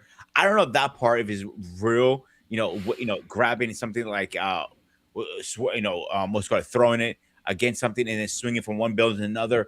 That part sounds a little bit too Hollywood, if that's even possible. I think. So, what do you guys think? I think the Oh, thing. for sure. Yeah. Oh, Well, definitely. I think it was definitely Hollywood. But one of the things it also did was it was a form of intimidation. I didn't have to get up close to you to intimidate you. I could stand from a particular distance and scare you. Mhm. And people forget fencing was a form of combat, was a style of combat back in the day. And especially in the time period where Zorro took place, it was sword play was definitely important. Fencing, knowing how to fence was definitely important. And basically, what Zorro did when he always had his trusted whip, he found a way to intimidate you without having to be so close to you. That's what made him scary with the whip. That's what made him dangerous. You could be someone, you could have your sword still in the sheath, laying next to, say, a desk or to a wall, and you're taking care of something. He knows you're going to go for it. First thing he's going to do, the minute you reach, he's going to crack that whip and he's going to get you right in the hand. And then you're going to be holding that hand and you're going to think twice about trying to do something again because okay, this guy knows how to use this whip real good. Let me not take a chance because once you get tagged by the whip, you don't want to get tagged a second time. yeah, for sure. Yep. And Right, just Paul. in general, what just came to mind about Zorro and also with even Batman. One thing that you didn't see in a Zorro film, just like in a lot of Batman films, at least not the most recent ones, there wasn't a lot of bloodshed. You know what I'm saying? Like there wasn't a lot of killing. Because think of it, if you are in fact fighting with a sword, you can get heads decapitated, arms decapitated, fingers cut off. I mean, there's a lot. I mean, these films, just in reality, I mean, at least the way they are filmed, and again, none of the films, even going back in the day, they were bloodless. Like they showed you guys getting hit, and they would fall back or something like that. But I mean, think about it. You can actually get cut in half. Depending on how sharp the sword is. Now, Kill Bill, for example, took all the guardrails off. People were getting, you got hit with a sword. Yeah, you knew you got hit with a sword because again, something was coming off. A limb got severed or something. You know what I mean? Or an artery. Or an artery got sliced or something. You got, blood gushing out or something. But I think that it seems like the way they fashioned at least the Legend of Zorro movies was, again, for them to be, again, like a throwback. Yes, he's heroic. Yes, he's taking out these guys, but he's coming up with these creative ways. He would take his whip and pull down like a canopy that would like fall on the guys or a net or something, and the guys are like flailing around. But again, the intent is not to delete the people that he's fighting, at least not intentionally anyway. So I think that was an element of the films that again was not only a throwback, but again I think it made it more palatable. But again, it would be interesting if they came out with an R-rated Zorro movie where folks are actually getting slashed for real. I don't know how that would come off, but but that's certainly something that you would think, just thinking about fighting or swordplay in general. Yeah, I mean it's a lethal endeavor. In the Mask of Zorro and Legends of Zorro, there's still some bloodshed towards the end of the movie, but not much. It was a little bit like people are dying towards the end, he killing his enemy and stuff like that. But it wasn't like over the top like most movies. Right. But one thing I find fascinating is two things. One, yeah, well, especially now because again, his brother in that movie, his brother's head was decapitated.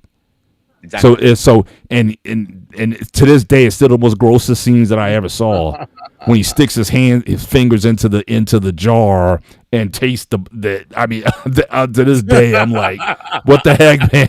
That is just on so many levels. That was just hardcore. That was gross. Let's be honest. It was when he did that. But you would have thought that would have been sweet revenge, right? The guy who beheaded his brother, he comes back with the same thing. But again, they didn't do that. They didn't take it in that direction. They kept it very PG in terms of the violence or the revenge aspect or what have you. And he always kind of seemed like he was fighting with some restraint, Right. which you oftentimes see in a lot of these superheroes. For the good guy, kind of fights with a level of restraint that that it's that you don't see a lot of blood in these films. And Kind of also, like what Batman's code. He doesn't take lives. He takes it to Although a he certain did, point. in the '89 Batman movie, he did That's drop that bomb. right. He did drop that bomb at Axis Chemicals and blew up the building and the guys around the Batmobile. So for all the Batman don't die people, now again, some people may be upset about that, but he did break the code in that movie. Wait, Paul. Even- Technically, even he Dark wasn't Knight in the Batmobile. It was remote control. It's still remember? he still killed. He still deleted people though. Even if he wasn't there, he still deleted people. in Dark Knight, don't forget he deleted Two-Face in the movie. If you remember towards the end. Oh, that's right. Yeah. A couple things I want to mention. Okay, I'm going to use the Mask of Zorro as an example. The Mask of Zorro was rated PG-13, so you couldn't have that much bloodshed if you wanted PG. Second thing I want to mention, the whip. This is a little bit fascinating. I found the whip. It was averaged to be from an 8 to 14-foot whip, so that gives them a nice little distance. You stop people. Now, you guys know I'm a big gun fan. All right, they show some scenes with guns in there and stuff like that, but they didn't really show Zorro using a firearm. No. Exactly. Because during the era of the 1800s, in 1800s, 1813, 1830s, the Colt Peterson wasn't yet brought into California. They were bringing it out from a different ways. The firearm was invented in 1836. So the Peacemaker was used from 1836 to 1842, right in the window. But it wasn't at the time of the California revolution, I guess you want to call it. It wasn't a thing they're using. They were still using more muskets at the time. Still. Yeah, yeah. But even then, it wouldn't matter though, because just like in any of these films, right? The bad guys can't shoot, right? That's in every film. You can have 50 guys, or all these guys have muskets, guns. It doesn't matter. They can have fully automatics. They can't hit the side of a barn. Whereas the superhero, he goes ping, ping, ping, ping, ping. He just takes everybody out. So I don't think it would have mattered if they had weapons or not. It's just not. It's just not the code. You cannot have marksman bad guys in any film. How many times James Bond got a whole army shooting at him?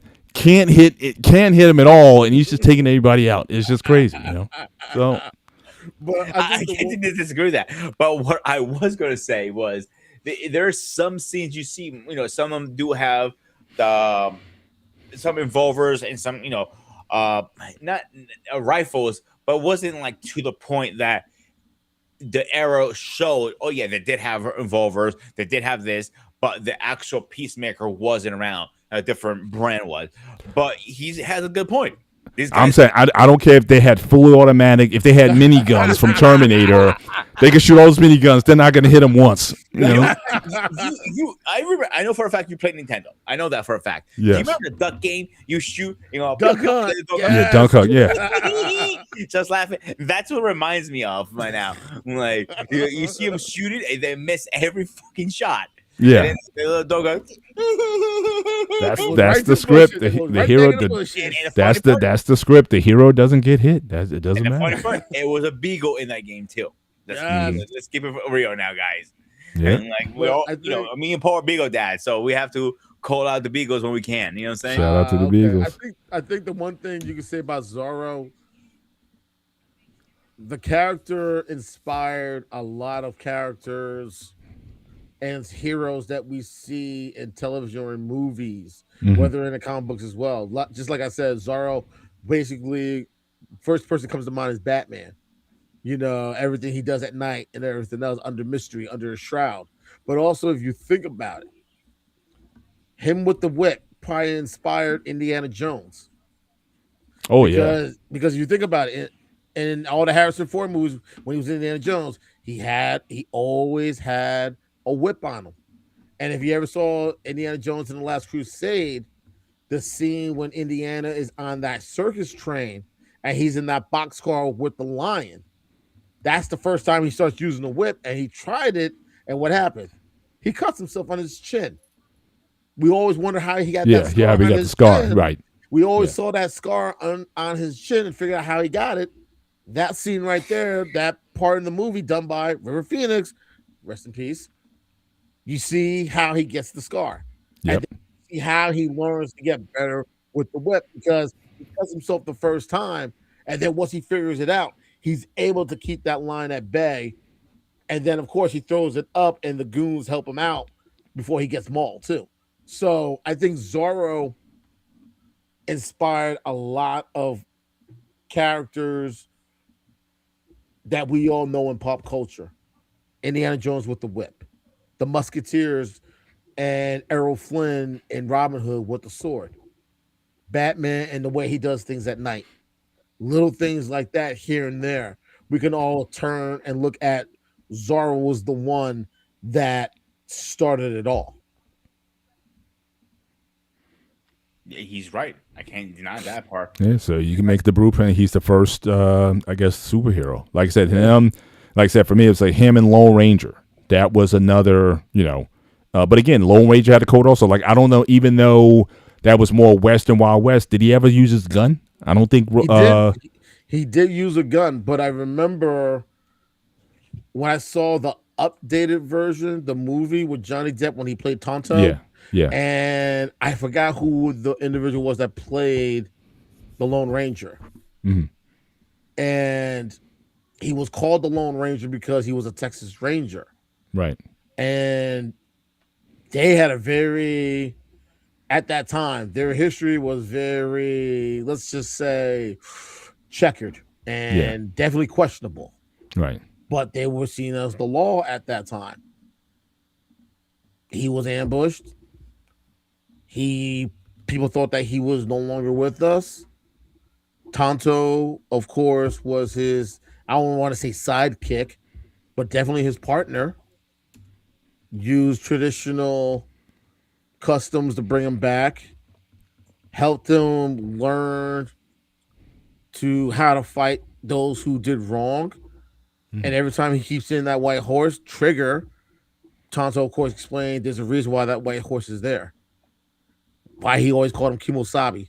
People always thought Kimosabi probably was Japanese, but not realizing Kimosabi was, I believe, it was, I don't know which tribe. It was basically a term in one of the Native American tribes that meant ally, partner, Mm. friend. Right. Right. Right. So And Johnny Depp now is he fully Native American or partial? I think Because I know that was a controversy at the time, and then he had to let he's people know that. Yeah, I Yeah. think he's partial, but I didn't know he was actually a Native American at all. To be honest with you guys, I don't. I think he's I missed partial. out. Yeah, he's partial. I forget how much, but that was a controversy when the movie came out that they thought they were kind of whitewashing the Tonto character, but See, yeah, that's the issue with critics and all these people. Everybody has something to say. It's a movie. He's an actor. Why does it matter if he's fully Native American or not? Because you want like, everything to be authentic. That's why. who do you know? How many people do you know is 100% Native American at this point? I don't know none personally. There are a few. I There are know a few. yeah, Rare. fully Native American, yeah. Yeah, one of 100%. my roommates from Signal School. Mhm. But And that's rare. Like yeah. it's like I'm rare species myself, being 100% Greek. And you're like, how often do you see that? We don't know that. We don't know that now I because knew. you won't take I know the a few. DNA. You won't take the DNA test. You're scared to know a take the few. DNA test. You've reached your limit. You can say it if you want to. Shut Take the test.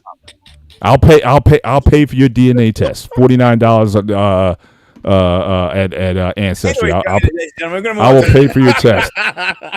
You don't want to find out. You don't want to find out. He doesn't want to accept the truth.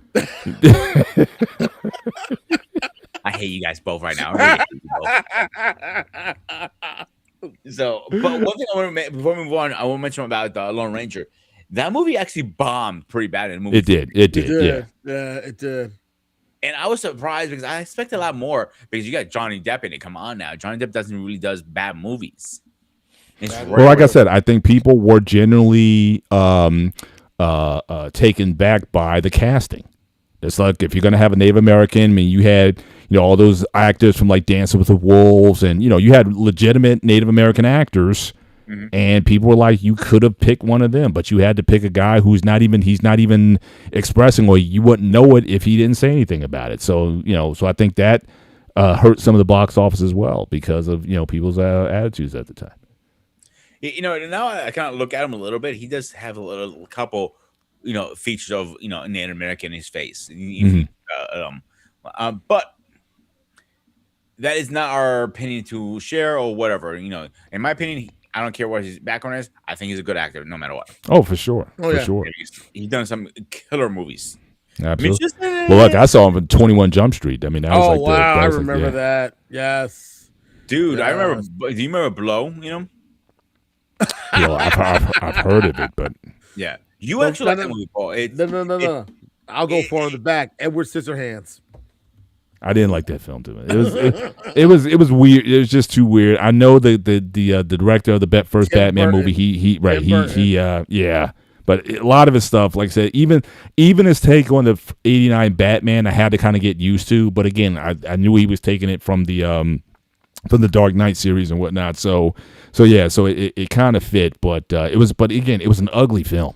Like the first two Batman films, I mean, they were dark. I mean, Gotham City was like just this decrepit place. I mean, it was just too. It was perfect. It worked. It was classic. Oh, no doubt. Today's day is my favorite Batman film. Period. Is the '89 Batman. I think that's a lot of people want to go into the Christopher Nolan series and whatnot, but I'm just saying as far Nothing against as Christopher Nolan and everything else, but definitely I'll give 89 definitely because it was like that at that time. It was like a modern film noir feel.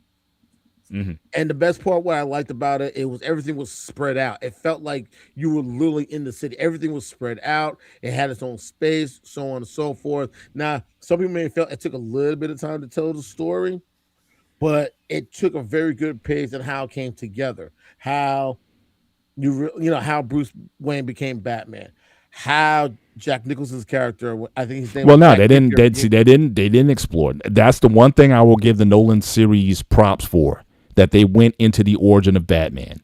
The 89 Batman, he was just Batman from the jump. The first scene, he was on the rooftop and whatnot, and the Right. two thieves and said, "I'm Batman." So that was so you didn't know he was like this man of mystery, and they never explored it really in the film. But but again, the Ra's al Ghul, the League of Shadows, all that stuff, and from the Nolan. That's why to this day, I think probably I'll definitely give Batman it that. Begins is probably still my favorite Batman film, because again, they took the time to really go into how he became How Bruce Wayne became that. Batman. Yeah, exactly. Basically, I'm always a sucker for. I know some people say, "Oh, well, you don't necessarily have to tell an origin story," but I like origin stories. I like seeing what makes certain characters tick and what drives them. You knew about his parents being deleted, but they took it further and whatnot, and seeing how he became this machine.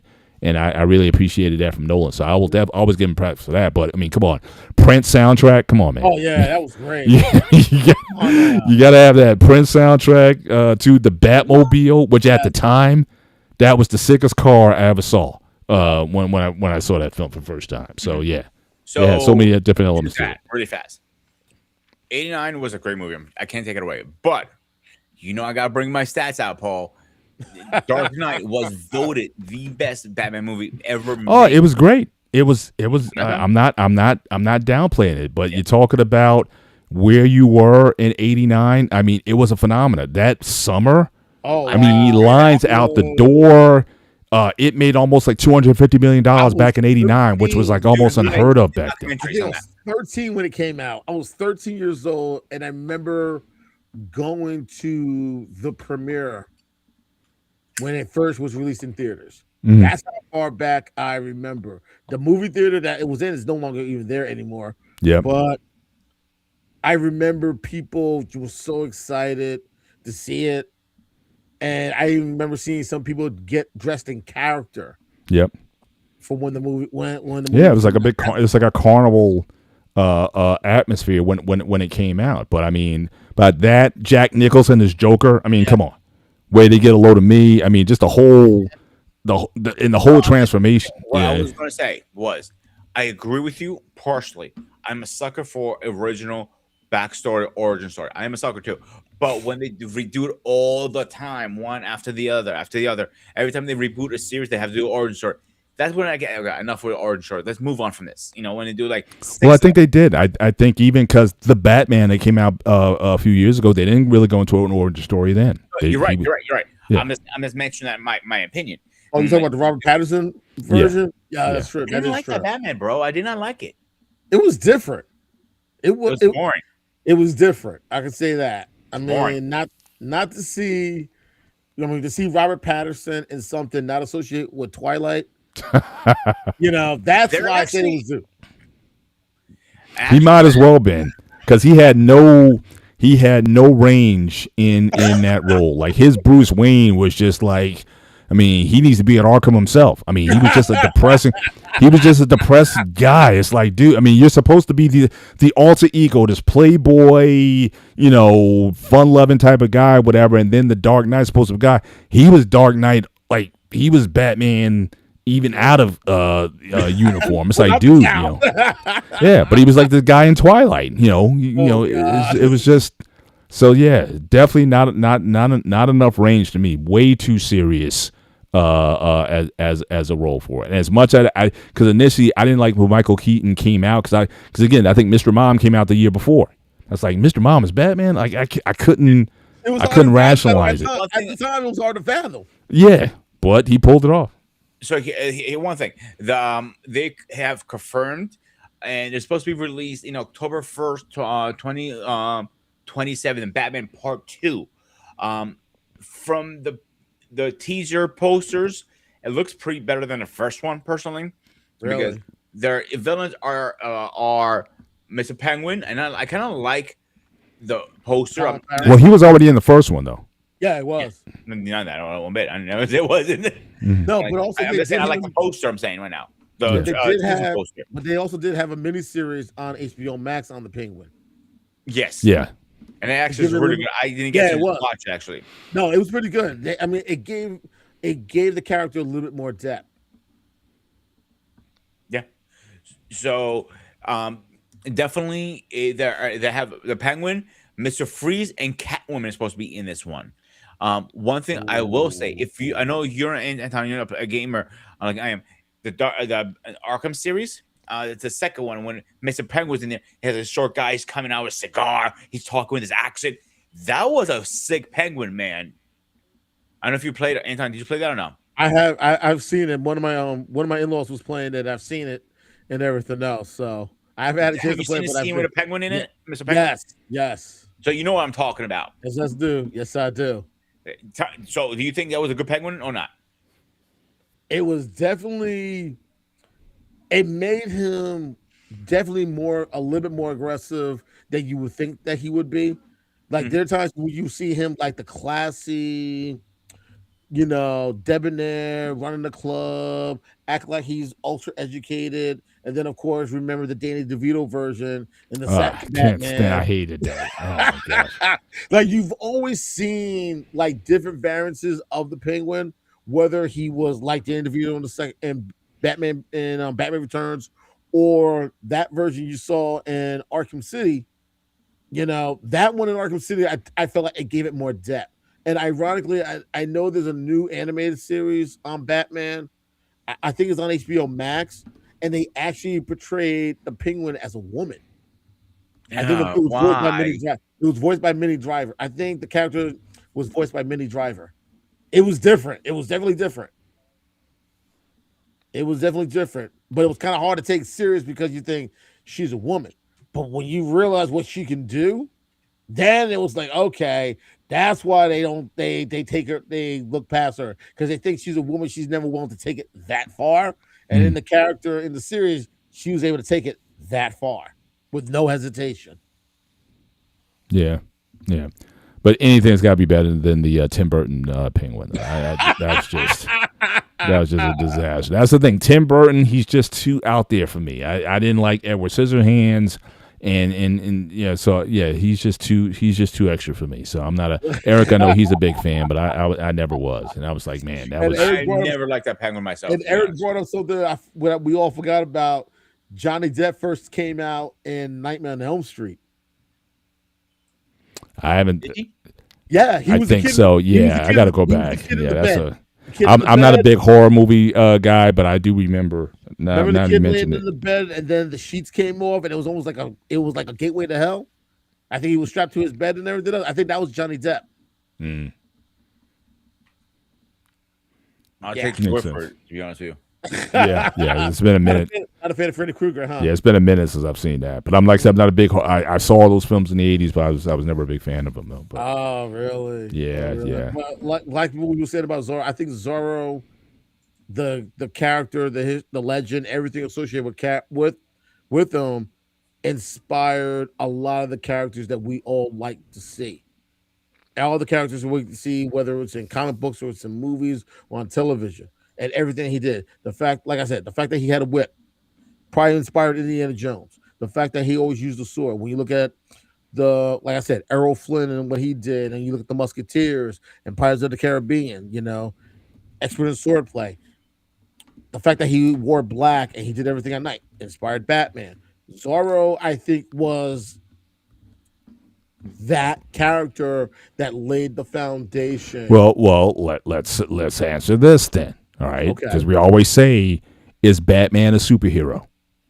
And that's a debate in and of itself. But could we say that Zorro was the first superhero? If Batman's a superhero, and we're already talking about all these parallels to Batman with Zorro, is Zorro a superhero? And can we say that he might have been the first superhero? That's a fair argument. I never thought about it like that, but that's a fair argument, really. All the weapons there. He's got the money. He's got the weapons. He's got the image. He uses. He has perfect cover. Yeah. So again, do we want to, or if you want to be consistent, is Batman a super? Because I've heard the argument, Batman is not a superhero. He doesn't have superpowers. He does, he has, weapons and stuff, but you can't put him into the super category. He's not even Captain America. He doesn't even have the super soldier formula or the enhancements. He's just a highly skilled, highly trained detective. And very But disciplined. right, but then if you want to say that, is James Bond a superhero? Because you can say James Bond, like Batman, he uses weapons and gadgets, and he can fight, and he speaks all these languages. So again, Batman. So if Batman's a superhero, is Zorro a superhero? Is James Bond a superhero? That's all. That's a whole nother. Yeah, that is. It's like, can you call them superheroes, vigilantes, anti-heroes? Like what category would you put them in? Well, all those other categories I'd say yes to, but the idea of what is a superhero. Again, the classic definition: superheroes have powers or superhuman abilities. But Captain America, you say he isn't a superhero, but he kind of is, because that super soldier formula, he can fight all day and never get tired. Exactly. An average human can't do that. And most people, if most guys who can press 1,200 pounds on a bench press don't have gymnastics like abilities. So I would put Cap maybe on the bottom floor of the superhero category, because he just does things that physiologically you shouldn't be able to do on a human. Like most of those guys you see in those powerlifters bench pressing 1,200 pounds, they 400 pounds and got the guts hanging out. That's not Cap. Has Olympic level gymnastic skill, and he's strong as all get out. So he's able to put all that stuff together. So he's not a human being. If you really want to take a, in 1837, a character was created named by Spirit Heck Jacks. That was the very first written superhero ever made. People forgot about it because the character was pretty bad, to be honest with you. I'm not gonna lie to you. It was just like not like a bat, but similar like a bat, but more like a demon. And he was chasing people around on rooftops. So it wasn't a great character. So in 1905, the secret Pemper came out. Then after that was Zorro. So if you want to take on Zorro's, will take on one of the fathers of superhero. Yeah, I would say so. So you would put him into that. You could put him in that character. Now I don't know if did anybody ever come out with a comic series on Zorro? Yes. So I mean, yeah. So I don't mind putting Zorro in that superhero category. The way, like I said, if you're gonna put Batman there, you got to put all these other people there. You know what I mean? So So let's get started getting on our final thoughts, and let's start wrapping it up slowly, guys. Anton, you want to go first, please? Sure. I mean, I definitely love this discussion that we had about Zorro and everything else. And what I definitely enjoy about it is had me reminiscing about my time in high school and the fact that I did fencing and everything. And a lot of people are surprised when I tell them I did fencing. It motivated. I feel like what Zorro did, he showed that learning how to use a blade can be cool. Learning to use a whip is cool. You can be strong, you can be tough, and not have to have a firearm. And he was doing that long before Batman. So I feel like for anyone that was in fencing, we all thought we were Zorro when we first started. But then when we read up on the history of Zorro and everything that he was able to do and what he accomplished and the legends and everything else, it taught you how to respect the blade and how basically that the blade was an extension of who you are. So I feel like the philosophies, everything associated with Zorro, it definitely rubbed off on me in every way. And he just showed that you don't have to be big and strong and everything else to do anything. You just have to be smart and you have to be cunning and you have to learn to have people not take you serious. And basically, that's the same thing that Bruce Wayne did to become Batman. So I feel like when we talk about certain heroes or certain characters that we see in pop culture, Zorro, I feel like helped lay the foundation for a lot of them. And that's all I can say. And those words we're thinking about. Yeah, no question. Zorro, I think he was a major plank for superheroes in general, if you want to call him one himself. But I was even watching the other night. Eric sent me a video of the Shadow. I don't remember Shadow with Alec Baldwin, and again, kind of similar, kind of the idea of using stealth and whatnot. So again, Shadow was an early '40s sort of character as well. So I think Zorro's like right there, using the multiple weapons. Again, a hero for the people. And again, I thought certainly the Antonio Banderas, at least the first two. I would say I liked the first two films. I think there was a third one, if I recall, and I didn't like that one as much. I thought the quality went down, but the first one was a delight. Certainly to see. There I was think no it's third one. what's that? It was not a third one. It was only two. That was not okay. I mean, certainly the second one is good. Was as good as the first. Because again, what they do with these and what they're always trying to do with these characters, right? The first one, Zorro was Zorro. You know, I mean, he was the superhero. The second film, he's a husband, he's a father. His wife doesn't like him anymore, and he's just got all these responsibilities and stuff. It's like, dude, yeah. So it's like all these movies, they always try to humanize the hero. And my thing is, I like heroes to be heroes. I like heroes to be super. But then you want to complicate their lives, and now, like when Thunderbolts came out, now everyone's a basket case now. So again, I'm not a fan of that. I think heroes inspire us all to be better. You know, to kind of call out our greater angels, just like that speech that Jarrell gave to Khalil in terms of his reason for being on Earth or whatnot, to lift us up. But it's like everybody wants the heroes to have mental health problems or something. I'm like, yeah, you can have that, but again, that takes away what it means to be someone who's selfless and gives himself to the people and whatnot. But again, I'm kind of going on a tangent there. But yeah, so I thought Antonio Banderas did a very good job of bringing back that nostalgia of the film. And of the genre, so to speak, and we haven't seen it. It's been a minute. It's been almost 20 years since we've seen something similar coming out. So will they restart the franchise again and get some new storylines again? And unfortunately, in this political climate with where it is, with Latin culture and whatnot, maybe we may need it because again, like I said, I thought at the time. I thought Latin culture was being celebrated at the time, and you saw it in the actors and the box office and those artisans, and maybe we need a revival of it because again, I just don't like how people are being portrayed these days, and I think maybe a revitalization may be in order. So, but good show though.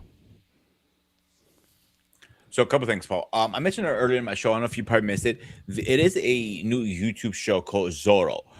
It's in Spanish, but they're doing a dub. And I'm not a fan of dub because the mouth and the words don't add up ever. So I couldn't really enjoy it.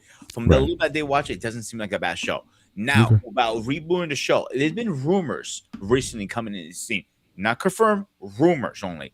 There are in the progress of working or making the script or whatever. They're in the process. Rumors again. Taking a grain of salt, obviously, when it's rumors. It's not confirmed. The movie is supposed to be called Zorro, The Last Mask. And this is supposed to be Tony Banderas' last appearance as Zorro, patching the torch to the next Zorro. Right. And I'm always a big fan of passing the torch here and make it feel better. Yep. There you go. Patching the torch. Get it? Hey, Paul. Passing the torch. Get it? But come on, that was funny. He's a comedian. He's got jokes. Yeah. Remember my new nickname what's my new nickname from our last gray area? Oh my god. Torchbearer? Super Dick. No. Move on. Let me go with that again. Dude, you were about to cry last week. Let's be honest. No, that was funny at the time, but he ran his course. Anyway, so the poster is supposed to be a passing the torch. It's supposed to be coming out 2026. I don't see that coming. If they keep it a hush for this long, and all of a sudden they shadow drop a trailer, that's all I'm gonna say. I'll give them credit because it's hard. It's very hard to shadow drop or to literally keep anything secret in Hollywood these days. So any business, I don't care what, with any rumors, leaks, anything like happening. But except that, let's do a quick schedule update and let's get the heck out of here. So let me get my list really up here because I didn't have it up. So on tomorrow we are talking about rings. Paul, you want to take it over for a minute? Yes, Rings, romance or ripoff, is the current landscape where people are spending, or women expecting these exorbitant prices for rings. Are they putting the ring above the relationship? So, we're going to explore that topic tomorrow night. And certainly looking forward to having that conversation on the gray area. Definitely. And before I get shit, I mentioned the rest of the list. I didn't do this on purpose. It just kind of happened because I moved shows around. So, as I said last Tuesday, we're going to be doing a show, karate versus boxing. And yes, Paul, I'm going to say it one more time. I'm calling your ass out once again. Let's see who thinks he knows better. You keep sitting there, but I'm telling you right now. I had a little conversation with Wadi last night. And he actually was on Team Pete, saying martial arts are better than boxers. Hey, look, I'm the information I'm getting from the martial artists are saying that boxers are better than most martial artists. So this isn't me. I didn't make this up. And look, I'll bring sources, I'll bring clips or whatnot. Right. But this is what the martial artists are saying about most martial artists. So I'm just don't shoot the messenger. I'm just putting it out there. Most martial artists don't know how to fight because they're not being taught combat. So I'm just saying that, but we can have that discussion. I'm not running away from it. Oh, we're going to have a discussion. And Thursday, are you guys having a show? No, I think we're going to take a hiatus. So again, if you could just replay a previous show, and then we got to retool a little bit and see what our next set of shows is going to be. But we will be. We're definitely having a show on Friday with Wrestling Talk. Wrestling Talk with the Spartan, myself, Anton, and Wally. We're gonna definitely be on that. And for next Saturday, again, I didn't do this on purpose, guys. It's happened to fall like this. We are talking about karate movies more than kicking and punching. I want to see what your Mount Olympus karate movies are for you guys, and let's break it down, and we'll have fun there. That's your homework for next week, by the way. So, accept that, guys. This was Spartan HQ Network. I am the Spartan. My man, Anton, the president. As always, stay fresh, stay safe, and I'll see you guys on the next one.